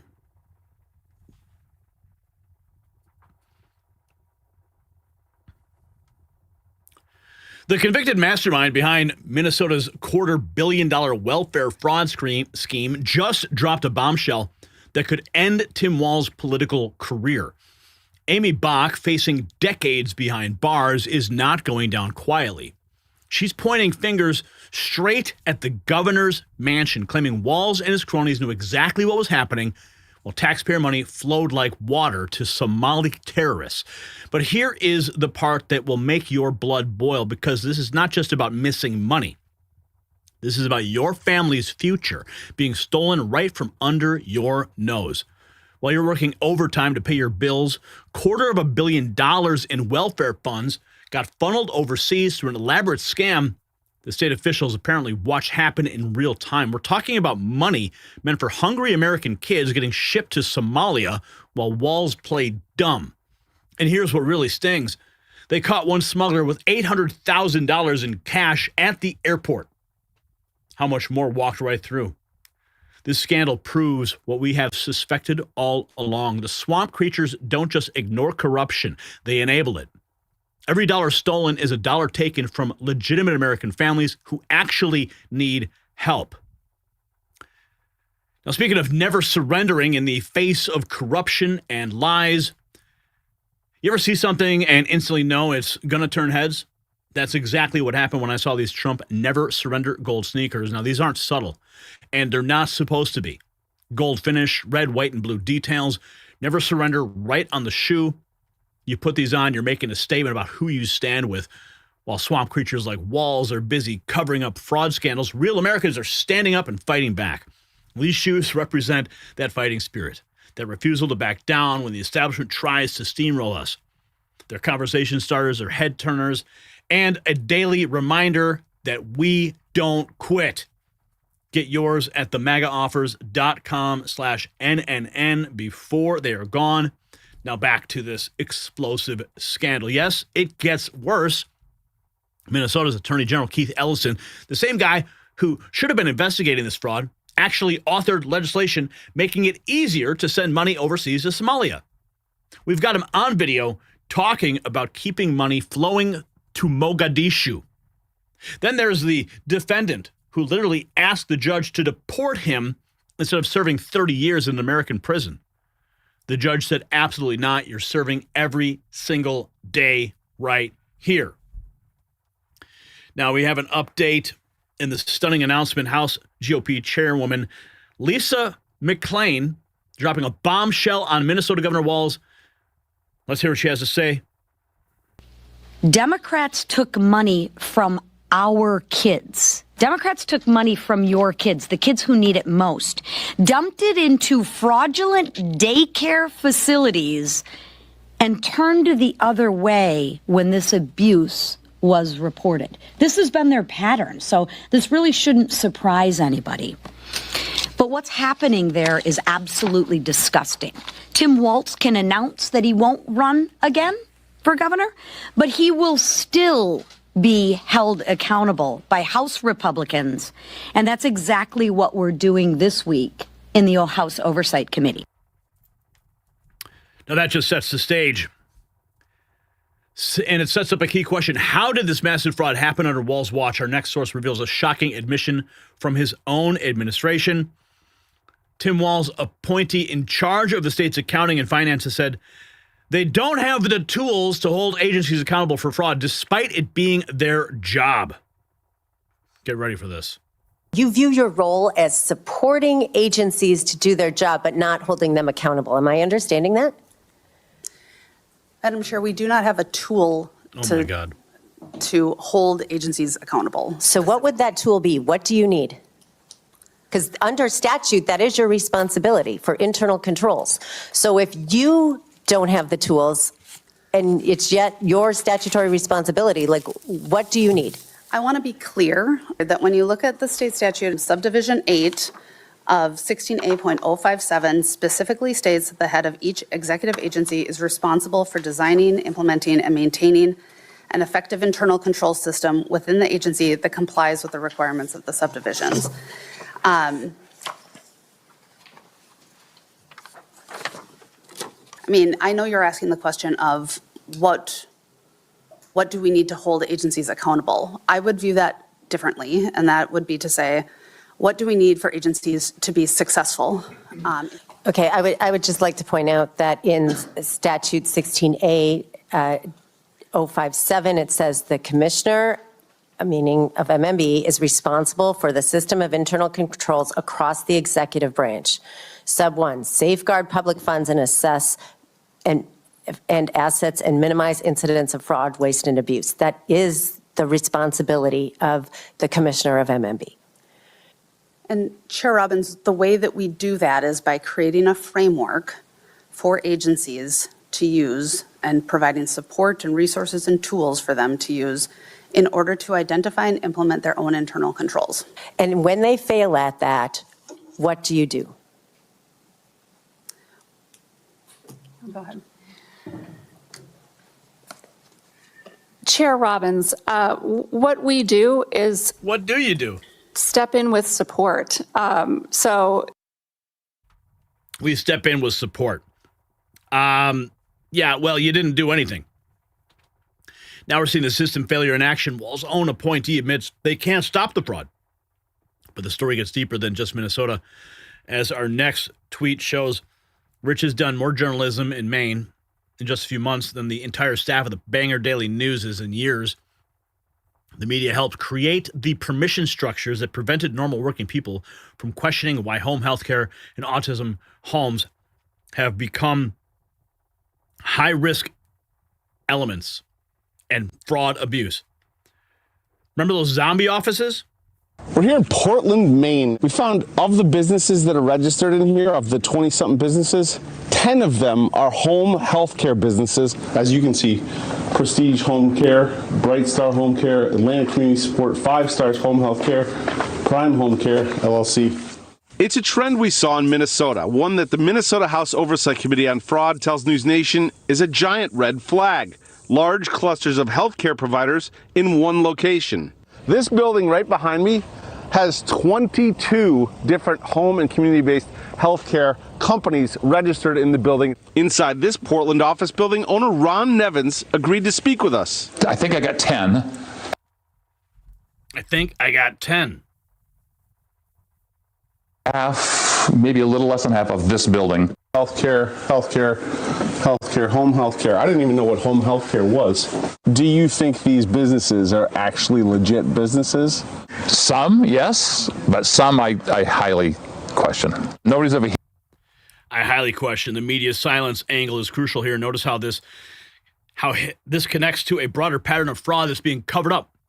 Sean Hannity's team has been tracking the story with whistleblower testimony.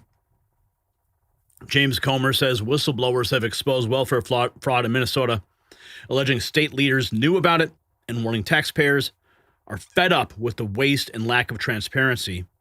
Here's Comer with Hannity. Started in Minnesota investigating fraud with respect to the welfare benefits because we've had some brave whistleblowers who have come forward. These are credible whistleblowers who are employed by the state government. They're overwhelmingly Democrat, and they're bringing lots of documents forward that not only prove there was fraud, but also implicate, in my opinion, the fact that both Governor Walz and Attorney General Ellison knew about it. I think this is happening in every state, but especially in the blue states, because it doesn't seem that the Democrats care as much about wasteful spending as Republicans do. And I think the American people are sick and tired of their tax dollars being wasted and expect people to do something about it and be held accountable. And that's why they're holding hearings. That's why the subpoenas from the grand juries are going out. Comer's whistleblower investigation just getting started, but the fraud scandals are erupting everywhere. Georgia just had its own bombshell revelation that shows this is a nationwide problem. Fraud exposed in Georgia.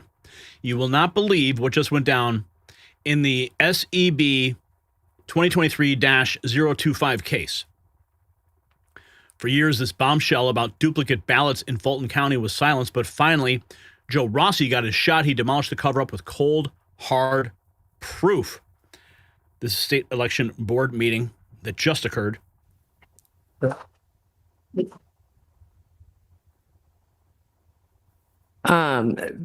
The next question was at the May 7th, 2024 hearing, Ms. McGowan stated that the investigation also shows that there are some duplicate ballot images that Fulton County provided, and this suggests that some ballots may have been scanned more than once. But what cannot be decided conclusively or confirmed conclusively is whether or not those duplicate ballot images were included in the count. Such an assertion, that's her end of her quote. Such an assertion by Ms. McGowan after nearly 2 years of investigation was either disingenuous or grossly negligent. The fact is that at least 3,125 ballots that the complainants have identified were scanned twice and counted twice. This is easily corroborated by the records. For every ballot that is successfully scanned and counted, a ballot image is produced with a unique file name. Included in the tabulator image is a page called an audit mark that shows how the ballot was read by the tabulator, the votes which were counted, along with a timestamp detailing when the ballot was physically scanned. The original ballot image scan shows one file name and timestamp, and the ballot image of the second scan shows a different file name and a later timestamp. That same ballot has been scanned twice, thereby producing two uniquely identified ballot images, and both have in fact been counted in the CVR cast vote record, which is posted on the SOS website.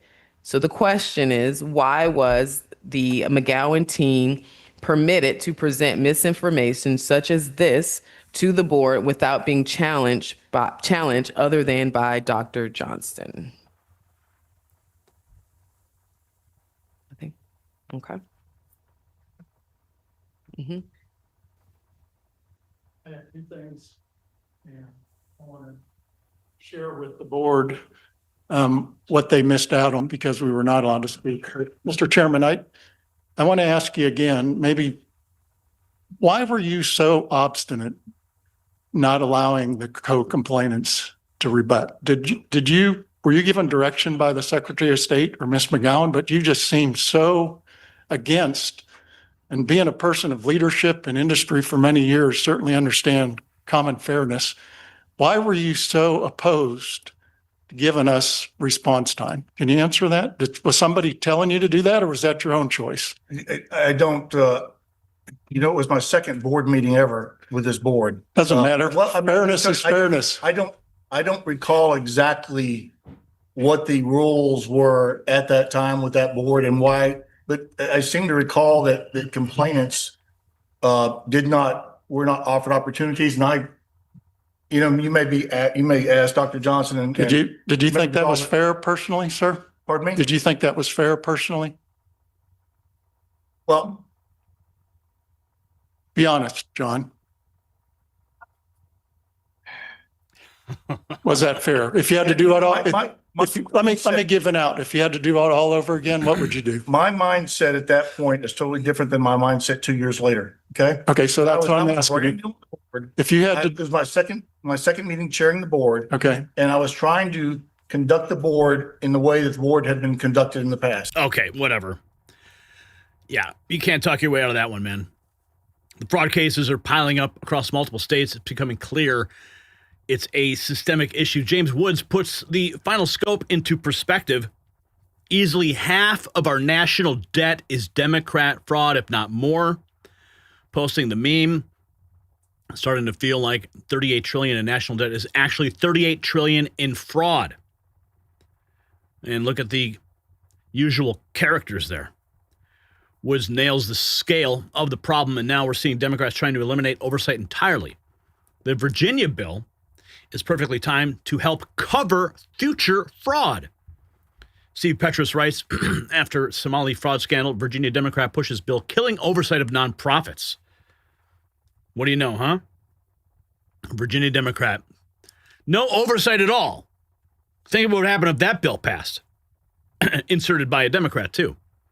The timing is suspicious. Right after the Somali fraud scandal breaks, Democrats want to kill nonprofit oversight. But let's get back to the key players in the Minnesota case.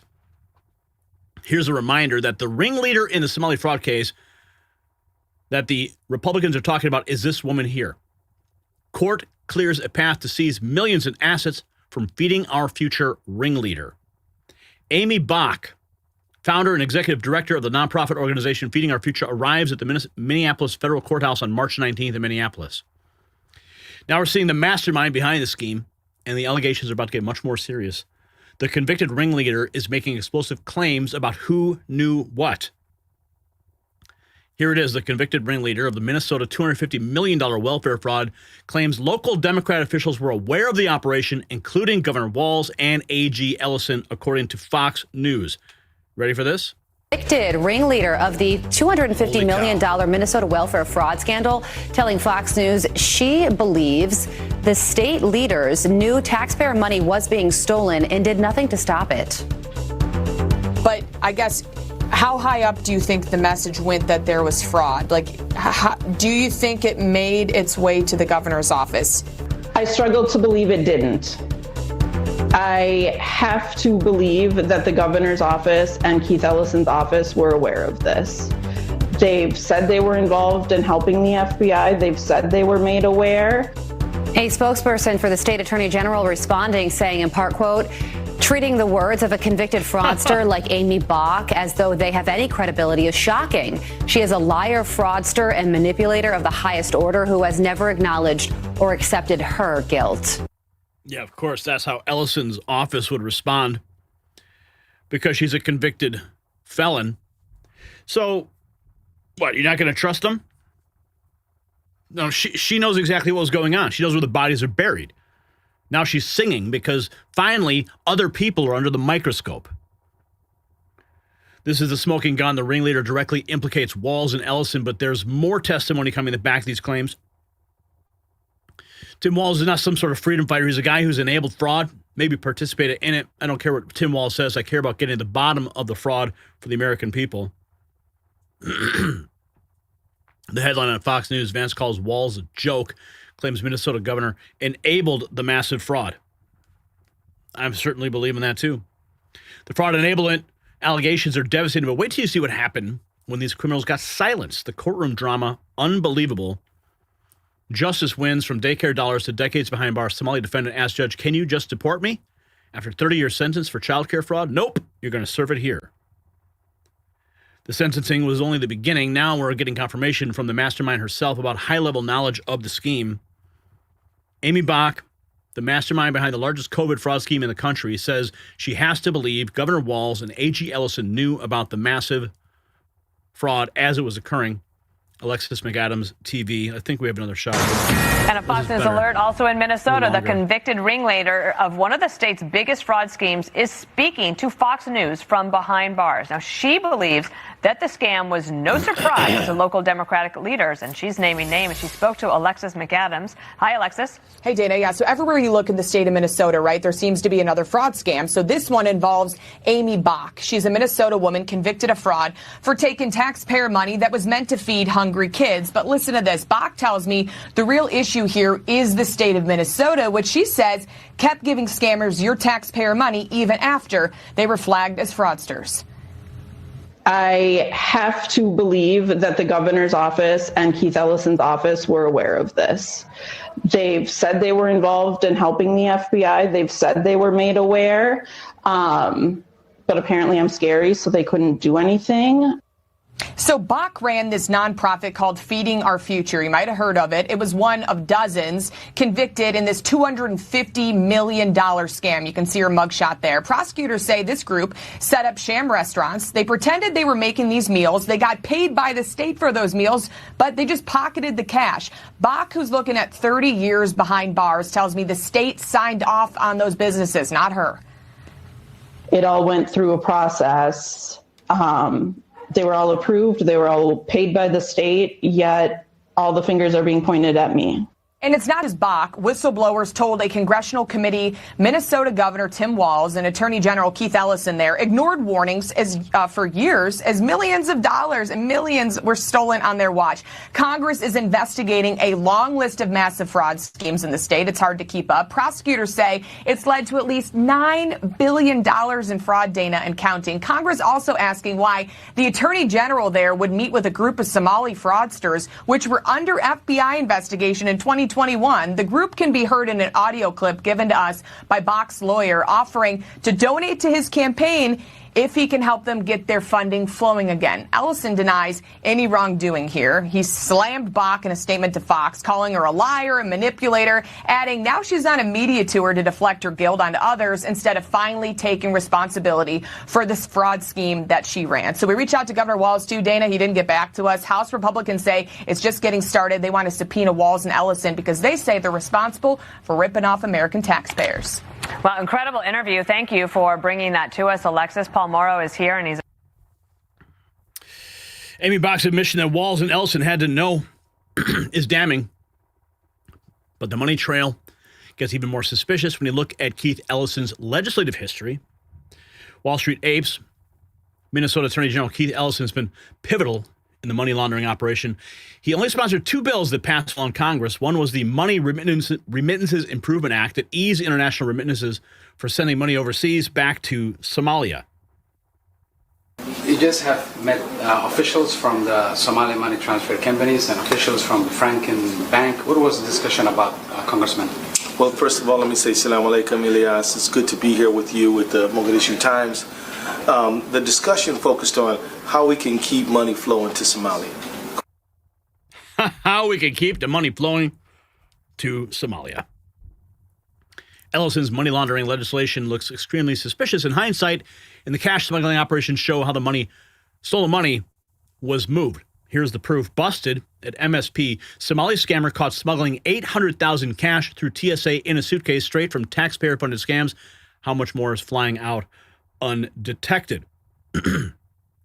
I know we have that video here. Let me see if I can track it down real quick because it's absolutely insane what was discovered. Give me 1 second. I'm going to pull it up for you because what was in that video, I've never seen anything like it. Let me just pull that up real quick. And let's see here. Just got to track it down.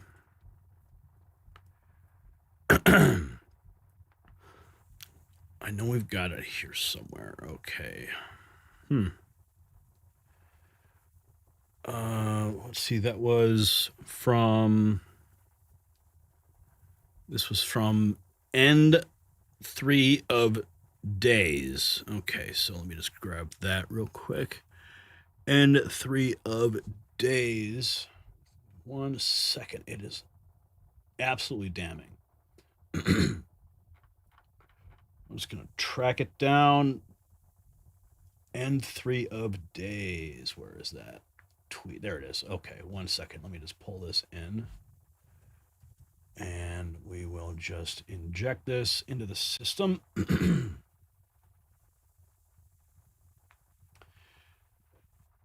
And we should have it now. Okay.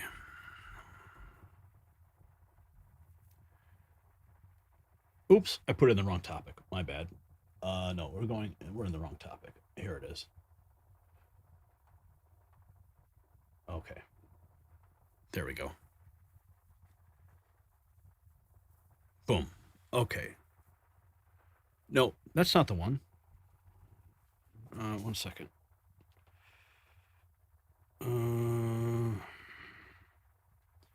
What happened to that tweet? It was... Well, this is the tweet that I wanted to play for you before, so I'll let you see this one while I track that other one down. For committing fraud on a massive scale and using daycares as your cover-up, this court sentences you to 30 years in state prison. Can you just deport me, please? Absolutely not. You'll do your full sentence here and will be deported afterwards. You'll be deported afterwards. Let's see, where are we going here? This is, oh, I know it's here somewhere. Get it for you in a moment when this page is done loading. Nope, that's not it. All right. Let's see, what is it? This one? Sorry, I'll get this for you. Let's see. Is this the post? Nope, that's not it. Nick Sortor, GOP majority. Is it this one?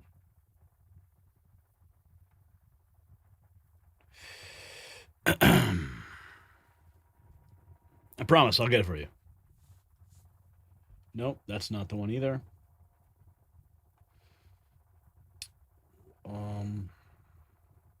Maybe it's this one.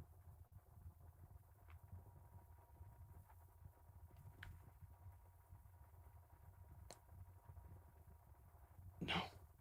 Okay, this is getting silly. Maybe it's this one. I know. I'll get to it. I'm sorry. This is live, so it is what it is. Oh, here it is. Perfect. Found it. Okay, this is the post that you need to see. Found it. I thought there was another one. I'm quite sure there was another one. But let me just track and see if I can find it. That second tweet. Is it this one? From Wall Street Apes? No.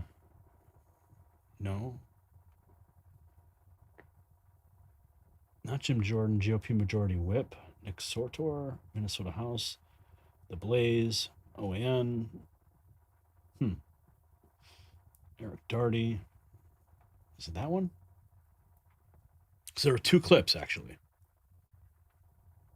And they show these. Nope, that's not it.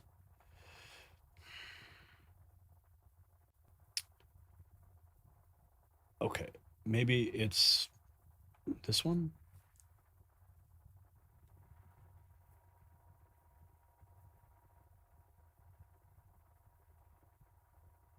Well, either way, this is the. Check this out. Now, please keep your hands where we can see them. It's just money for my family. Wallahi, I don't do nothing wrong. You're transporting over 500,000 in undeclared currency. We have to seize I it. need it for home. Please, I beg you. Ma'am, you're being detained right now. Turn around for me. Oh, wait a minute. I just got had. That was a frickin' Sora video. Oh, my goodness. Okay. Okay. All right. I should have been a little bit more careful on that. But anyway, here's the smoking gun, and it changes everything. J.D. Vance just went nuclear. I think we got the clip of that. Where is the clip of J.D. Vance? Okay, we do have the Brandon Tatum. Okay, that's what we wanted. Brandon, this is Officer Tatum. This is okay. That's the clip we want.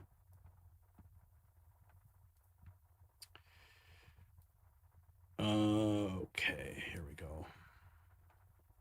This is the one. Okay, so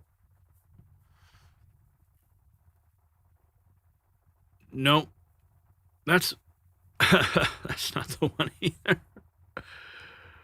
Okay. Anyway, the smoking gun, it changes everything. J.D. Vance went nuclear, calling Walz a joke, who didn't just enable fraud, he might have participated in it. The ringleader herself says she has to believe the governor's office knew $800,000 in cash caught at one airport, bills written specifically to help money flow overseas, and a coordinated cover-up reaching the highest levels of Minnesota government. And while that video may have been generated by Sora, it clearly illustrates the point. You see, the Minnesota welfare fraud scandal isn't just about stolen money. It's about a systematic betrayal of American taxpayers by the very officials sworn to protect them. When governors and attorneys general are potentially complicit in $250 million fraud schemes, we're not dealing with simple corruption anymore. We're looking at organized betrayal at the state level, where your hard-earned tax dollars get funneled overseas while American families struggle. The evidence keeps mounting, the cover-ups keep unraveling, and the swamp creatures keep getting exposed. Every revelation proves what we've known all along. They're not just incompetent, they're actively working against American interests. So here's my question. Do you think Tim Walz knew about this massive fraud scheme all along? And hey, check out the Next News merch shop for gear that shows you are fighting back against the swamp.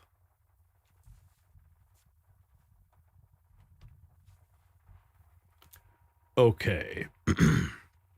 Sorry about that little hiccup earlier.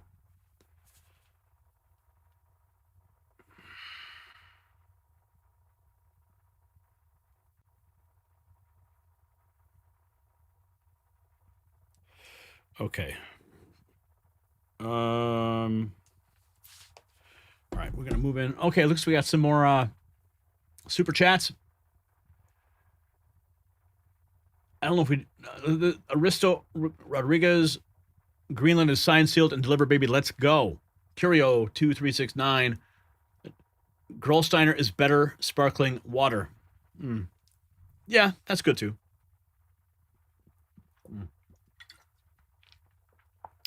I love sparkling water. My kids call it bubble water. Curio, back again. And he says, while we wait for Gary, the rotation of Earth really makes my day. While we wait for Gary. Tamara Jennings, $2. Nothing more, just $2. Thank you for supporting the show.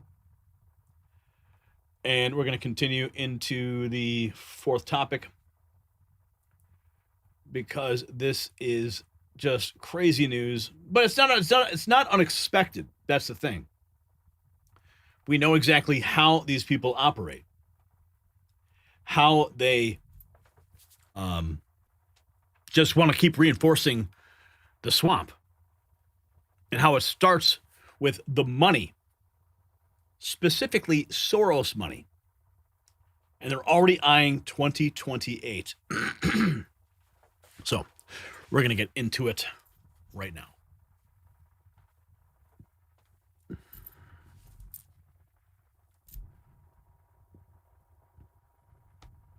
Alex Soros just rolled out the red carpet for Gavin Newsom at Davos, calling him the real star of 2026 and practically anointing him as the Democrats' 2028 presidential frontrunner. But here's what's really happening behind those closed doors that should terrify every American who believes in actual democracy. See, this isn't just political theater. This is your future being decided by unelected billionaires in Swiss ski lodges. When Alex Soros publicly endorses someone, it comes with the full weight of Open Society Foundation's billions. That means Soros-funded prosecutors, Soros backing vote initiatives, and a coordinated media blitz that can manufacture consent like a political assembly line. And for you personally, this means 4 more years of California-style governance, rolling blackouts, $6 gas, and homeless encampments in your neighborhood. Socially, it's the continued weaponization of justice where crimes go unpunished if you're the right political color. Politically, it's the death of organic grassroots movements replaced by astroturfed activism funded by foreign billionaires who view America as their personal playground. And speaking of things that hurt Americans, let me tell you about something that's probably hurting you right now. You're getting older, I'm getting older, it's unavoidable. And until science figures out how to age in reverse, most of us face joint pain. You've probably tried supplements or creams promising miracles, but let's be real, most don't work. And here's why most people don't get relief. They're treating symptoms, not the root cause. Golden Revive Plus attacks inflammation at the source with a unique blend that actually works. While Soros is inflaming our politics, you don't have to live with inflamed joints. Golden Revive Plus gives you back your mobility, your comfort, and your life. Don't let pain control your future like billionaires control our politics. Try Golden Revive Plus risk-free. The link is in the description. But here is the twist. The twist that nobody is talking about. Newsom showed up to Davos with literal Trump knee pads as a political stunt, while simultaneously getting the Soros stamp of approval. Think about that contradiction. He's mocking world leaders for bending the knee to Trump while he's literally on his knees for Soros money. The cognitive dissonance is staggering, but it reveals everything about how the game really works. If stupidity was a crime, Laura Logan writes, Alex Soros would be jailed for life. Throw in desperate, boring, and pretentious for a life sentence. Alex Soros is, Liz Churchill writes, Alex Soros is a retarded sugar daddy that funds tyranny. Listen to this Alex Soros bumbling fool at the World Economic Forum. I don't think that that's the fundamental. I don't think technology is the fundamental issue in democracy. Democracy is messy. I mean, democracy is about contestation of ideas. It's about plurality. It's about people having different truths, actually. Now, fundamentally, how society lives together civically in those contestations is obviously quite tricky. But I think that if we play too much on this disinformation card, we're taking responsibility away from ourselves to actually create a narrative that inspires people to vote and to believe in democracy and democratic institutions, not only institutions. Yeah, that's the guy who is the heir to the Soros manufactured AstroTurf dynasty. Laura Logan's brutal personal attack sets the tone, but watch how this quickly shifts from character assassination to sexual innuendo as the critics get more graphic. Poor Gavin is projecting again. He's actually the one that brought his knee pads for his sugar daddy, Alex Soros.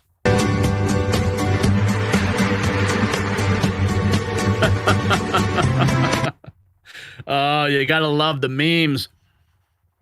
Gavin Newsom being led around on a pink leash harness by Alex Soros. That perfectly illustrates what's happening. The crude sexual references are building momentum, but now we get the actual news that's driving the outrage. Loomer Unleashed, 2028 alert. Alex Soros gives a glowing endorsement to Gavin Newsom. Great catching up with the real star of 2026 World Economic Forum, my friend Gavin Newsom. Here's the post. So glad he's here calling out world leaders for believing appeasement works when it comes to Trump. It doesn't. It only emboldens him to become more chaotic and destructive. World leaders can take a page out of Newsom's book. It's time to stand tall, stand firm, and stand united before it's too late. Yeah. So now we have the core story about Soros endorsing Newsom at Davos. Watch how the sexual innuendo continues as critics continue to pile on. But did he wear his pair for Alex Soros? Gavin Newsom brings Trump's signature knee pads to Davos for world leaders who are bending the knee to Trump. Watch this. They're the new Trump signature series knee pads. Yeah, and they are available online. I told you the last one sold out. And I just want to sort of... It's a serious moment. It actually, but we laugh. Anyway, these are available and in bulk, too. But I want to read you a couple of things the U.S. government has said about you in the last 20. Yeah. So Gavin Newsom bringing actual knee pads to shame the global elite for working with Donald Trump to make America great again. That's the angle that he's using. This next tweet suggests there's video evidence viewers should see about Alex Soros himself. Worth a watch if you're unfamiliar with who Alex Soros is. Let's check this out. I'd like you to meet Alex Soros. We didn't vote for him, and we didn't elect him, but he's meeting with our government more than most elected officials. And the question is, why? Since taking over Open Society Foundations, his father's billion-dollar machine for manipulating global politics, he's had dozens of closed-door meetings with the most powerful Democrats in Washington: Obama, Biden, Harris, Pelosi, Schumer, Schiff. Why is an unelected billionaire meeting with them so often? And what are they really discussing? The OSF pumps billions into buying elections, funding radical prosecutors who refuse to enforce laws, and pushing politics that weaken national borders, destabilize societies, and concentrate power at the top. This isn't some conspiracy theory. Look at the results. Cities run by Soros-funded officials are collapsing under crime and lawlessness. Elections are being reshaped in ways that make fraud easier to commit and harder to trace. Millions of illegal immigrants flood across the border, while the same officials meeting with Soros celebrate the progress. His endgame? Dismantling national sovereignty and replacing it with globalist control. And all these politicians, the ones he's shaking hands with, they aren't leaders, they're puppets. If you thought George Soros was dangerous, his son is more extreme, more radical left, and more embedded in Washington than you can imagine. He's trying to reshape the United States to fit the Soros vision, and Democrats all across the country are letting it happen. The real question is, how much longer will people ignore it? Like, share, and spread the truth about Alex Soros, because this is a secret they really don't want us to know. And that's why we're sharing it with you. Perfect timing for opposition research. This sets the stage for our next source, who actually is excited about a Newsom 2028 run for totally different reasons. The quartering. It was always good to be Gavin, and quite frankly, I welcome it. It should be a slam dunk. Who else do you think runs? Kamala? He was quote tweeting the Kalshi Post. Gavin Newsom is the clear favorite to be the Democrat nominee in 2028. The quartering welcomes a Newsom candidacy while others attack it. Of course, he's speaking tongue-in-cheek, but international observers are asking harder questions about why Newsom is even at Davos. Excuse me. The White House wants to know, why is Gavin Newsom frolicking in Davos? He's cozying up to the Europeans, got booted from the USA House party, but no worse, his billionaire sugar daddy, Mini Soros, is there to keep him company. The White House asking those questions. Here is Jesse Waters. Everybody's leaving California, even their governor. He's on a field trip to Davos, and he's causing trouble. He doesn't even know what he's doing or why he's there, but at least he's having fun, right? That was until Trump took the stage. It was remarkably boring. It was remarkably insignificant. Boring? What does Gavin know about working a crowd? Primetime went through the archives. We cannot find a single exciting speech or memorable phrase Gavin's delivered throughout his entire career. And the man's been in politics his whole life. They didn't even let him speak at Kamala's coronation. They just used him for his pom-poms. Trump's been a perfect gentleman to Gavin overseas. He even paid him a little compliment. Listen. Gavin's a good guy. We did help them a lot in Los Angeles, a lot with the early in my term when they had some problems. but we would love to do it. I will say this, if I were a Democrat governor or whatever, I would call up Trump. I'd say, come on in, make us look good, because we're cutting crime down to nothing. And we're taking people out, career criminals who are only going to do bad things, and we're bringing them back to their countries. Gavin said Trump was a T-Rex. You either mate with him or he eats you. Trump saying, come to bed, Gav. We can make California beautiful again. The Bloodhound's not feeling it, though. He says Gavin's a hot mess. All sizzle, no steak. Governor Newsom, who strikes me as Patrick Bateman meets Sparkle Beach Ken, may be the only Californian who knows less about economics than Kamala Harris. He's here this week with his billionaire sugar daddy, Alex Soros. My message to Governor Newsom is the Trump administration is coming to California. We are going to crack down on waste, fraud, and abuse. How much did Gavin spend flying to the Swiss Alps? We're about to find out.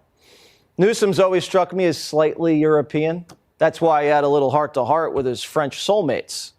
You criticized world leaders when you got here, saying that some of these European leaders have capitulated to the president. In the past. You said you should have brought knee pads. What have you heard from them since then? A lot. I heard a surprising number say, glad you made those comments. The exact opposite of what you might expect. Gavin seems to have a lot of secret conversations no one can verify. Biden did too, remember? There must be voices in their heads. Or is Gavin just whispering with the Europeans like a bunch of girls? Because we know the Europeans and Democrats can be two-faced. Now, if you want to go to the party, you got to play nice with the guy running the door. Gavin tried to crash the USA House party in Davos. Trump bounced him. Gavin complained, and then the White House fired back. No one in Davos knows who third-rate Governor Newsom is or why he's frolicking around Switzerland instead of fixing the many problems he created in California. And later, Trump said, all right, swing by a little after 10. President's being the bigger person here. Gavin hasn't rebuilt a single home in the Palisades, but he's off frolicking with foreign leaders. 47's just flipping on the lights, cutting the music, and telling Gavin, go fix your state, bud. But Bernie's calling Trump the immature one. It's like a narcissistic 4-year-old spoiled brat. You know? Yeah. I'm going to yell and scream because I didn't get my extra cup of ice cream. So, you know. Kentucky's Democrat governor's also in Davos, and he kind of caught Gavin's TDS. The speech was dangerous, it was disrespectful, and it was unhinged. You saw him ramble on in stories and even try to do voices. I mean, this is really concerning, and for the United States, frankly, embarrassing. All right, have a sense of humor. Is Trump a 4-year-old brat or an aging, mentally ill dictator? You got to pick a lane. The ladies of the view, they can't. They're swerving all over the road, straight toward a coup. The 25th Amendment requires the cabinet around him to act. But we're talking to them. Well, I know, but I'm just as a dose of reality, his cabinet is squarely with him. Yes. Though I do think... And it's time for them to go, too. The View was fine with Biden falling asleep and wandering off. But Trump busts his buddy's chops about wearing sunglasses and they want to whack him? Notice what they never call Trump. Dumb. Because they know he's smart. And that's what scares them the most. Oh, man, that was a great segment. The international perspective raises legitimate questions about Newsom's priorities. Now watch how American critics deliver the final verdict. America is finished with Gavin Newsom. I think it's very, very ironic that, Governor Newsom, who strikes me as Patrick Bateman meets Sparkle Beach Ken, may be the only Californian who knows less about economics than Kamala Harris. He's here this week with his billionaire sugar daddy, Alex Soros, and Davos is a perfect place for a man who, when everyone else was on lockdown, when he was having people arrested for going to church, he was having $1,000 a night meals at the French Laundry, and I'm sure the California people won't forget that. And I can tell my message to Governor Newsom is the Trump administration is coming to California. We are going to crack down on waste, fraud, and abuse. And I was told he was asked to give a speech on his signature policies, but he's not speaking. Because what have his economic policies brought? Outward migration from California, a gigantic budget deficit, the largest homeless population in America, and the poor folks in the Palisades who had their homes burned down. He is here hobnobbing with the global elite while his California citizens are still homeless. Shame on him. He is too smug, too self-absorbed, and too economically illiterate to know anything. Man, Treasury Secretary Bissett just laying the hammer down on Gavin Newsom. The criticism transitions perfectly to the Italian perspective, showing how Newsom's Davos appearance is being viewed globally is either political doom or anti-fascist leadership. Gavin Newsom, Greg Bovino's walking the streets. This is from Gavin's press office. Greg Bovino's walking the streets of America dressed up as a Nazi. His uniform looks like SS garb he bought from eBay. It gives you a sense of what we're up against and what's happening across my country and what happened here in Davos. I was going to speak last night. It was a well-established event at the USA House. Simple conversation, discussion.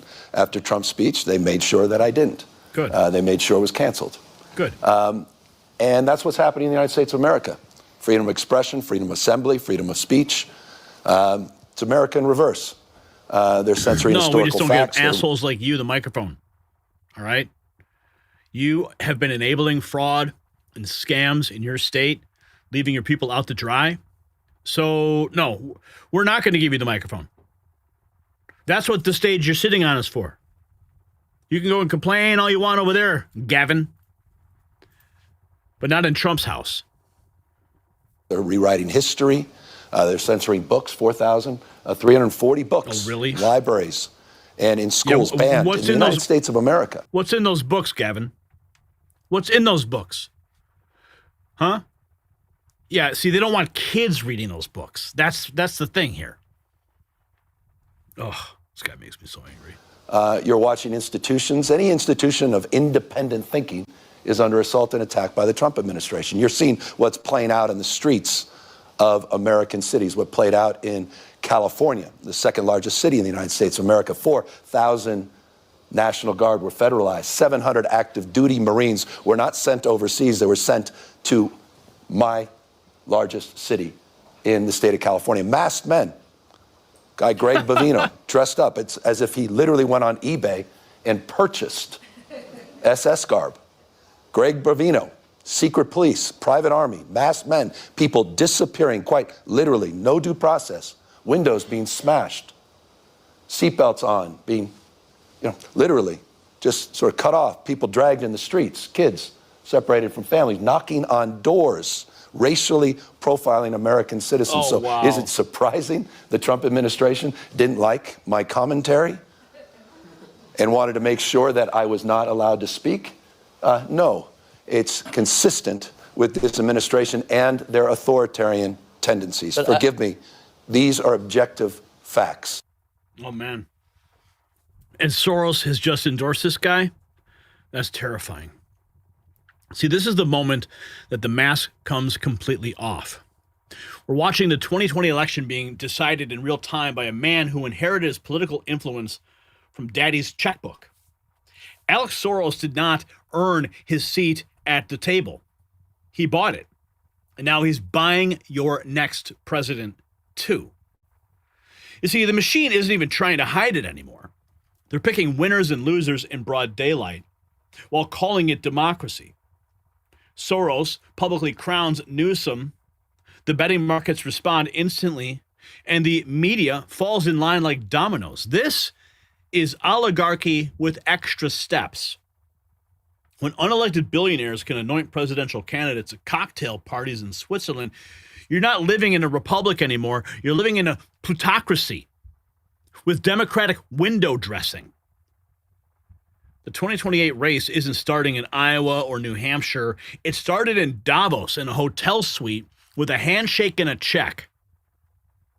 Is this the America you want your kids to inherit? Check out the Next News merch shop.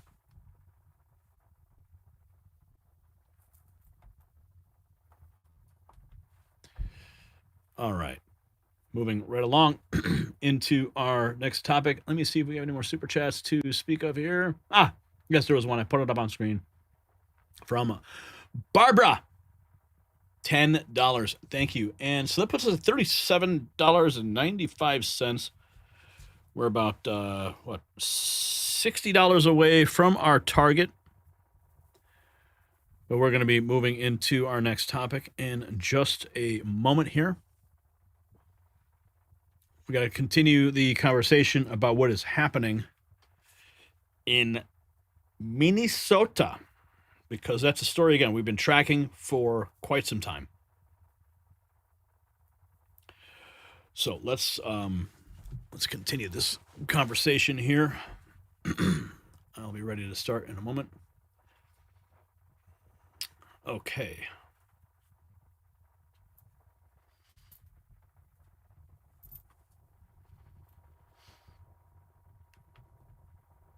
Don Lemon just dodged federal charges while Minneapolis erupts into chaos over ICE raids. A judge blocked the DOJ's attempt to prosecute the disgraced former CNN host, but other activists aren't getting the same protection. AG Pam Bondi is reportedly enraged, and the streets are exploding with violence as federal officers clash with protesters. This is about way more than one arrest. Now, here's what's really happening. We're watching a two-tier justice system play out in real time. Don Lemon films himself disrupting church services, terrifying children, and walks away clean while regular Americans get dragged off by federal agents. Meanwhile, ICE enforcement operations are turning Minneapolis into a war zone, with BLM activists claiming constitutional rights, while federal officers assert law and order. This isn't just about immigration enforcement anymore. It's about who gets protection under the law and who doesn't. Your family could be next if this selective prosecution continues. The precedent being set here affects every American's relationship with federal authority. Speaking of protecting what matters most, let me tell you about securing your financial future. You see, if you're over 40 and you're planning to retire someday, the window to protect what you have built may be smaller than you realize. Here's the question most people never ask. Is your portfolio built for what's coming next?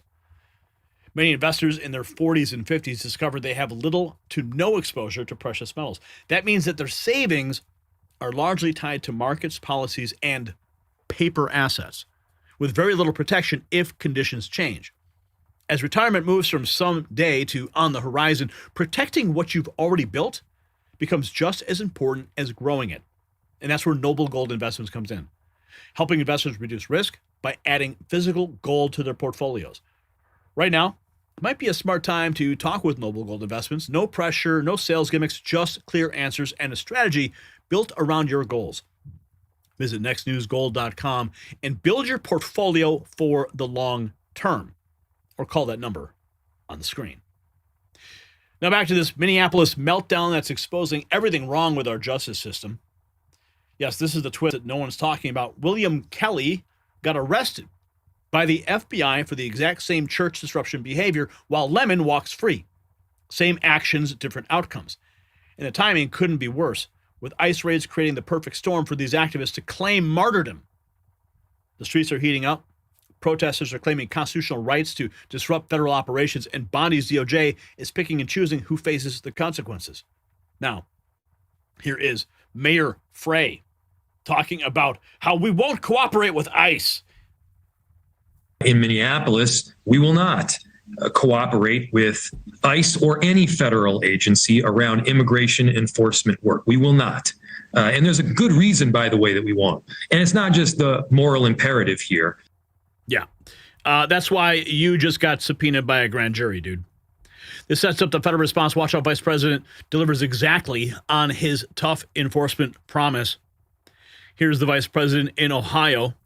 Now, I'm headed from here to Minneapolis, where we're going to talk with some of our ICE agents, talk with local officials about how we can turn down the chaos. And my simple piece of advice to them is going to be, look, if you want to turn down the chaos in Minneapolis, stop fighting immigration enforcement and accept that we have to have a border in this country. It's not that hard.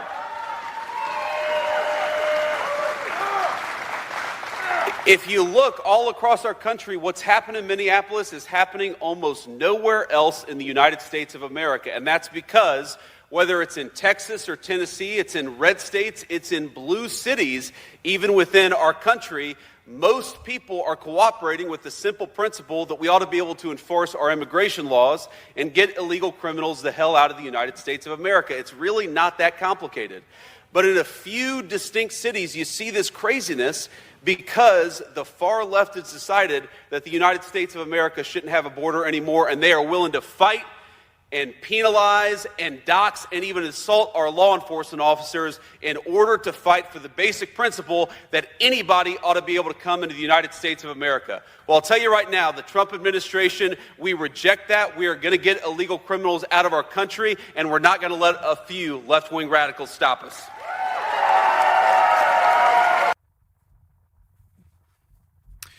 ICE fires back at the media narratives, but the real action is happening on the ground where enforcement meets resistance. U.S. Immigration and Customs Enforcement, you're lying for clicks yet again. ICE did not and has never used a child as bait. The child was abandoned. On January 20th, ICE conducted a targeted operation to arrest Adrian Alexander Conejo Arias, an illegal alien from Ecuador who was released into the U.S. by the Biden administration. Ken Martin says here, ICE detained a 5-year-old in Minnesota as bait. An innocent child. Let that sink in. And he's using a picture, a screenshot of NPR News. ICE detains 5-year-old Minnesota boy. Lawyer says agents use him as bait. Of course the lawyers are going to say that. From official statements to street-level arrests, here's the first major bust that got activists in custody. BLM activist and Minnesota Christian Church attacker Nekima Armstrong being perp-walked and arrested. There it is. Oh, you can't see. Hang on. Here is the shot. There she is getting perp-walked. One of the architects of that insanity. The arrests escalate to violent confrontations as federal agents face organized resistance. Commander Bovino, right here, deploys tear gas on rioters who swarmed him and his agents in Minnesota. He gives them multiple warnings to stop, and of course, they do not comply. I'm in the gas. Get back. Gas is coming. Gas is coming. Second warning. I'm telling you, gas warning. Third warning. Gas on. Help. Hey. Gas. Gas. Gas. Gas. Gas. You just get back. Get back.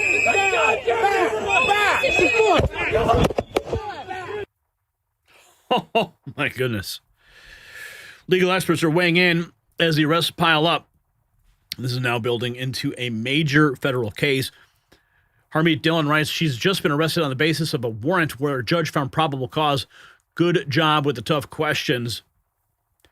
Left-wing lunatic who led the band of extremists to storm a church and went on CNN last night to gaslight about what actually happened. The assist here from CNN's Aaron Burnett was really something to behold. Obviously, I'm not going to dispute your saying what happened, am I? Oh, wow. Of course, CNN. And I do want to correct something that was said in the beginning. We did not rush into that church. We actually went and sat down and participated in the service. And after the pastor prayed, that is when I stood up and asked him a question in response to his prayer. And then he responded to me. And then I proceeded to ask him about Pastor David Easterwood and how is it possible for him to serve as both the pastor and the director of ICE for Minnesota. And instead of responding to me, as soon as I said the name David Easterwood, the pastor says, shame, shame. And that is when I led us in chants, justice for Renee Good and hands up, don't shoot. So I want to clarify that. We didn't rush in. We didn't bust in. Oh, yeah. I guess that's going to be used against you in a court of law. Thank you for putting it on the record, though. Appreciate it. The FBI confirms what we're seeing. This church incident is now a federal investigation. Nekima Levy Armstrong is in FBI custody for her role in storming the church. Here she is, hanging out with Don Lemon. Tell us why you're doing this. This is Operation Pull Up, more of a clandestine operation. We show up somewhere that is a key location. They don't expect us to come there, and then we disrupt business as usual. So that's what we're about to go do right now.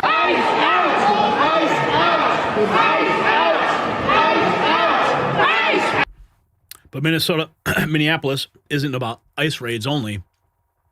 Deeper pattern of lawlessness being exposed. Nick Sortor with Tucker Carlson here, talking about the blueprint. Minnesota is the blueprint. Let's check in.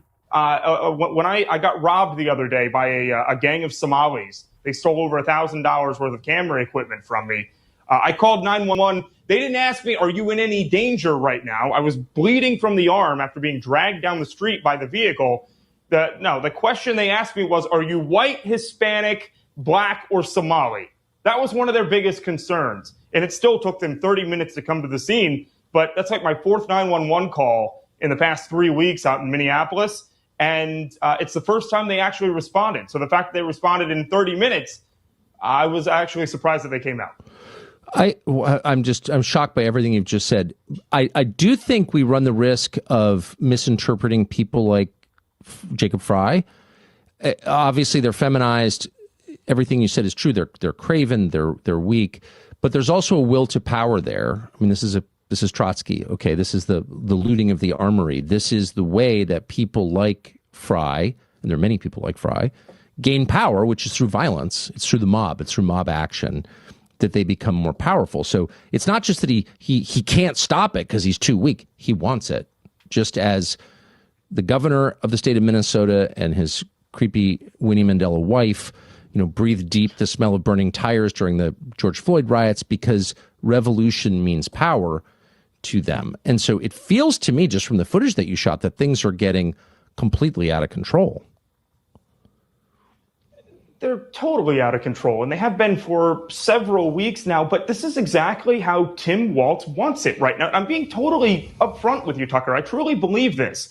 This is the best case scenario for Tim Walz, because what were we talking about? The reason that I was out there already when this shooting happened, after the woman tried to run down an ICE agent with her vehicle, I was already out there because we were talking about the Somali fraud. So the riots, the unrest in the streets, the assaults on ICE agents, the just nonstop around-the-clock mayhem is the only thing that has distracted everybody from continuing to be able to talk about the billions of dollars worth of fraud that have been enabled under Tim Walz. And we have to get back to that. We can't let that go away. But in the meantime, we also can't allow ICE agents who are taking rapists and child molesters and all of these violent illegals off the street. We can't just leave them hanging as well. And so I'm pretty much going to move to Minneapolis at this point, and that is not a place I want to be. It was such a nice city. It was famously a Swedish city, so I knew about it, and it was a really, really nice place not that long ago. It's unrecognizable now, and immigration is one of the main reasons for that. It's just true. Man. Nick Sortor called 911. They got ghosted. Nick said he called 911 multiple times. As he witnessed protesters stealing weapons from a federal vehicle, no one picked up No one followed up, nothing. Well, the rest happened in real time. Activists are planning their next moves, and we've got the exclusive intel. Karen Boroshenko says, tonight I secretly recorded one of the most insane leftist organizing calls I've ever infiltrated. This meeting was with student anti-ICE activists across the country. It was not recorded by the organizers. I have the only recording that exists. Clips start dropping tomorrow. I'm Carlin Barasenko. I'm an analyst and independent journalist covering the far left in America. And tonight I recorded one of the most insane leftist activism calls that I have recorded in the years that I have been covering the far left. And I have infiltrated hundreds of leftist organizing calls. What I heard in this call, my jaw hit the floor. Tonight I infiltrated a call with the Sunrise Movement student organizers. These are mostly college students, although there were high school students on the call, who were discussing their anti-ICE activism all over the country. In addition to being affiliated with the Sunrise Movement, many of them are members of the group Socialist Alternative, which has been one of the groups that has been highly active in anti-ICE organizing in Minneapolis. These students talked about how they're the ones staging the noise protests outside the hotels deliberately to keep ICE agents up, deliberately to pressure hotels into kicking them out and not housing ICE agents. These students talked about the general strike that's going on Friday and how this is all preparation for the big revolutionary strike that they hope to do in 2028 that I've reported on countless times, the big mass general strike they want to use to shut down the economy. These students then went into breakout sessions where one of the key topics in the breakout room that I was in was how do you deal with your friends that are counter protesters that come and show up with American flags and Sorry, here it comes. American flag, or excuse me, if anyone shows up to our protest with an American flag, we are going to kick them out or make fun of them or humiliate them, make them feel unwelcome at the protest. So that is something I have on video as well. I mean, these students are highly indoctrinated activists, and I think it's going to be shocking for a lot of people to see this coming out of the mouths of people who could be the children of many people who consider themselves to be anti-communist. So I will be dropping the clips from this training starting tomorrow. There are a ton of clips that I need to make, and I just want to give you guys a little preview of what's coming, because all of this is building up to the big mass strike on Friday that is not only going to be in Minneapolis, although I do think it is going to be huge there. I think this is going to be a very large nationwide day of action, and I don't think many people on the right are prepared for how big it is and how organized these people are. And one of the things we keep hearing from them over and over and over again is they think they're winning, and that means they push harder. They need to get more aggressive with their tactics. They talked about that on the call tonight. So if you want to be the first to see these clips, make sure you are subscribed to my Substack. That is Carlin, KARLYN.substack.com. Make sure you're following me on Twitter or X at Dr. Carlin B, DRKARLYN, the letter B. And make sure you subscribe to my YouTube and Rumble channels. I will be doing ongoing coverage of all of the anti-ICE protests in Minnesota. And, you know, this party is just getting started. So, you know, buckle up, folks. It's going to get bad. Yeah, she's a great follow. That's why we track her and present her information here, because she's right there infiltrating these calls. So the media spin versus reality. Watch how the narrative gets twisted when it comes to ICE authority. Brandon Straka, CBS News reports. I received a copy of an internal ICE memo authorizing federal agents to forcibly enter homes in Minnesota, conveniently excluding the directive that applies solely to deportation orders. This is how the media manipulates the public. New developments in the Trump administration's immigration crackdown. Late today, we received a copy of an internal ICE memo authorizing federal agents to forcibly enter homes without a warrant from a judge. The directive was provided to Congress by whistleblowers who say this goes against standard training in the Department of Homeland Security. Tonight, Nicole Skanga has new reporting on how immigrants in Minnesota are responding to what's happening there. In St. Paul, Minnesota's Hmong Village, empty stalls line a once busy marketplace. On a normal day, all of these stalls would be open. It's a sign, the city's mayor explains, of the deeply rooted fear spreading within immigrant communities. They're afraid to leave their homes. They're afraid to let their children go to school. Mayor Kali Her says fear has driven natural... Fear. The immigrant communities. What was the statistic? 90% of the fraud is done by one community. Somali immigrants. But they're framing this as if it's targeted towards the immigrant community. See how they're conveniently and intentionally framing this? It's shameful. I'm not even going to give this any more time of day. But now the coverage is spreading beyond Minneapolis. More arrests unfold. Harris Faulkner protesters are saying that Minnesota sheriffs would be local law enforcement on the ground here have surrounded the car of a woman. She's spreading mud on the ground, and sheriffs pulled her out of the car, according to witnesses. What? Have some breaking news out of Minnesota right now. Protesters are saying that sheriffs, that would be local law enforcement on the ground there, have surrounded the car of a woman. And they say she was out. They thought she was among them as a protester. She was out spreading mud on the ground, and sheriffs pulled her out of her car, according to witnesses. And they say that she can go someplace and get the help she needs. But then this protester started yelling at the sheriff's department deputies, saying, "Thought you guys were here for us." Meaning, wait, you're not on our side. Emily, quick thought. That this speaks to the division fomented by the governor there, where he said clearly, these are the good guys and these are the bad guys, talking about brave men and women in uniform regardless. He otherized ICE. And so, of course, the citizens there will say, we thought you are on our side, when they're dealing with a mental health issue from reports that we know thus far. It's shameful. Yeah, I mean, the otherizing, that's a great word to use. Okay. The otherizing. The human cost of these policies hits home when even ICE agents are turning against the protesters. This man, liberal Democrat friend, got hired by ICE at $120,000 a year, his best-paying job. After days on duty, protesters radicalized him to the right. Oh, no. Hates liberals for making his work hard and doxing agents. ICE enforces law, not makes them. They remove criminals. What is this? A friend of mine just got hired by ICE, and he told me that the paycheck was $120,000 a year. Nice paycheck. Monetarily, income-wise, best job he's ever had. And after a few days on the job, he was like, I just don't understand Americans. And he was a Democrat. He was a liberal. He's the one I used to trade barbs with back and forth about libs and conservatives and Trump and Kamala. And now he's radicalized all the way to the right because of you people in the streets, making his job hard. His wife, his couple of kids.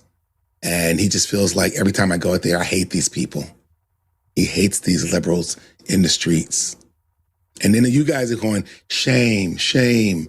You're shaming and doxing ICE agents who have families just like you do, who have loved ones, friends, parents, and they're just trying to make a living. Just trying to make a living. They are the messengers.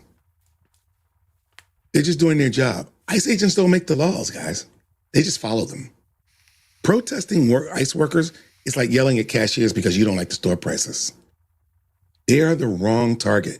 If people are mad about immigration rules, they should be protesting the politicians in D.C. They're the ones who wrote the laws, not the people hired to enforce them. They're out here trying to keep your community safe, trying to remove dangerous people from the street. A big part of what ICE does is finding and removing people who've committed serious crimes, like human trafficking or gang activity. They are here to stop the bad guys. And that's why we continue to support what they're doing, despite the media spin. The resistance movement is growing national. Portland shows a coordinated effort as well.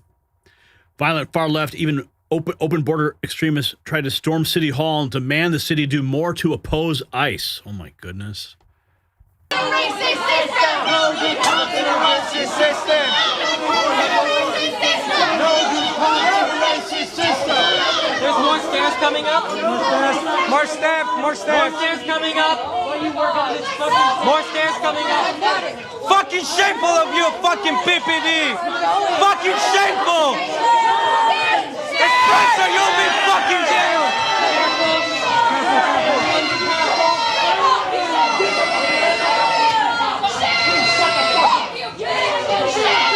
Oh my goodness.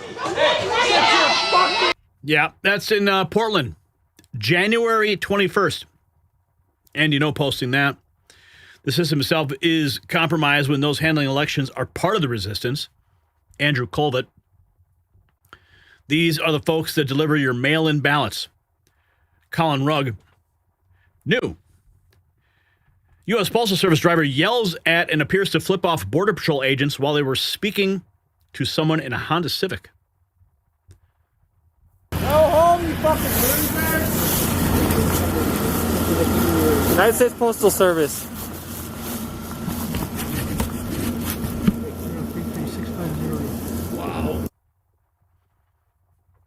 Go home, you effing losers. So one collects a federal paycheck to deliver the mail. The other gets a federal paycheck to enforce the laws. Federal authority is crystal clear. Agents have the legal power despite what activists claim. Dapper Detective DHS memo confirms ICE agents do not need a judicial warrant to enter a home and arrest an illegal gang member with a final order of removal. See, that's the thing. They have a final order of removal. So despite what the media is going to tell you, they have an order of removal. So every viral video hyped by the Democrat of federal agents entering the residence is a hoax. Now, more arrests are dropping as the federal crackdown expands beyond the ringleaders. Another perp walk. Chantel Louisa Allen has officially been charged with conspiracy to deprive rights due to her role in the St. Paul Church. The ringleader, Nakima Levy Armstrong, was also arrested this morning. They are in federal custody. And the DOJ is not done. They're exploring every legal avenue to ensure accountability. Derek Evans just in.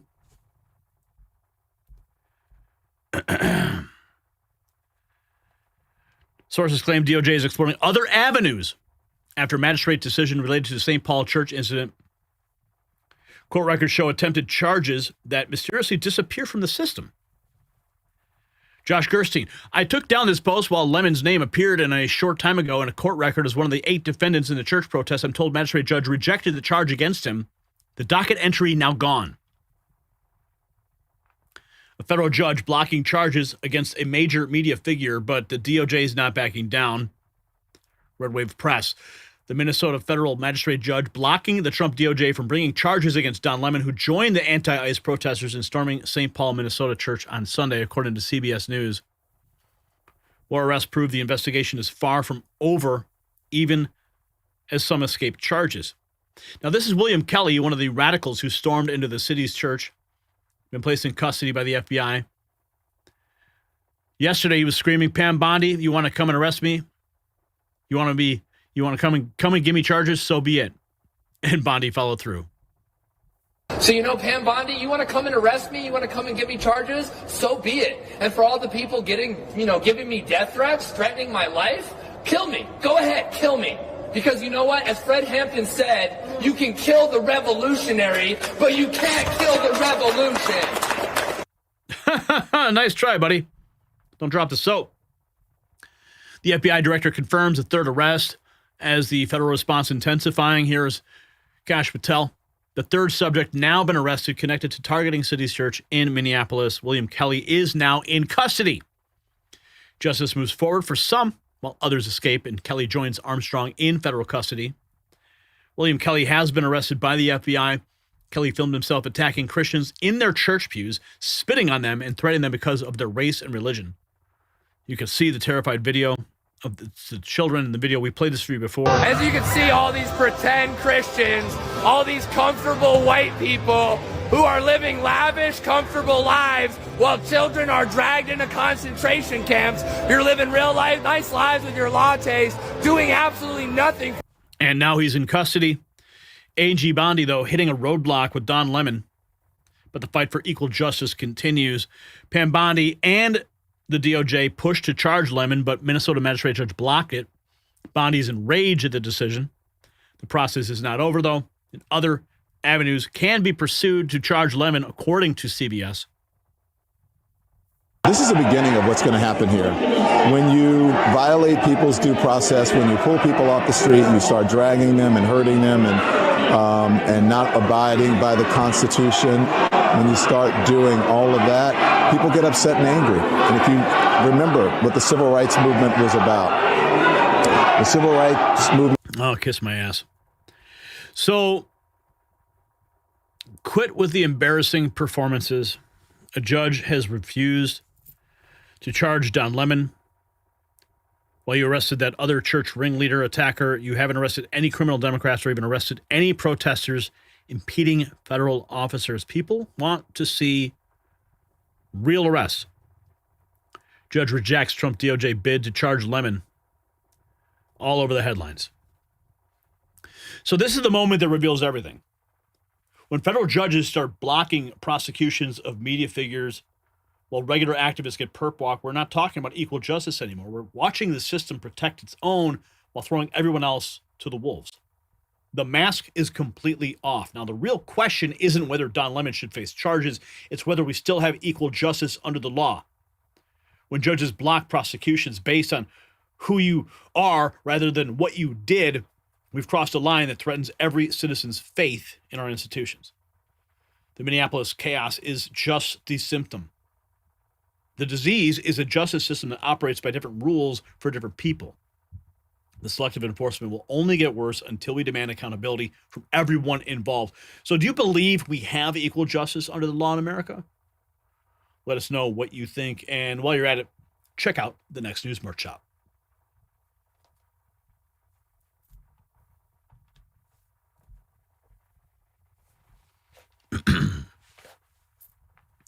Looks like we got some activity here. Ruby Hoove gifting, what is it? How many? 5 memberships. Wow. Beautiful. Thank you for doing that. Now you guys have access to the 24/7 Discord. You can hang out with other viewers of the Next News Network and just become another part of the family. That's what you get when you become a member, in case you didn't know, where you can share links and memes and chit chat, talk about all things, and you get access to the behind the scenes messaging that you'll know what's going on before anyone else does with respect to the show, what we're covering.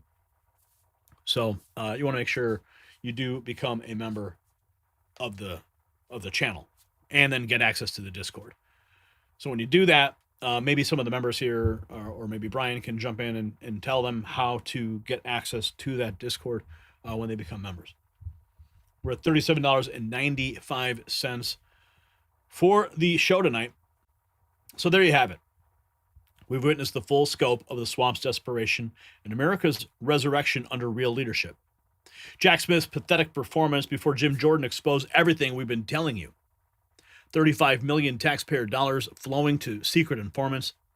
$20,000 payments he approved but can't explain.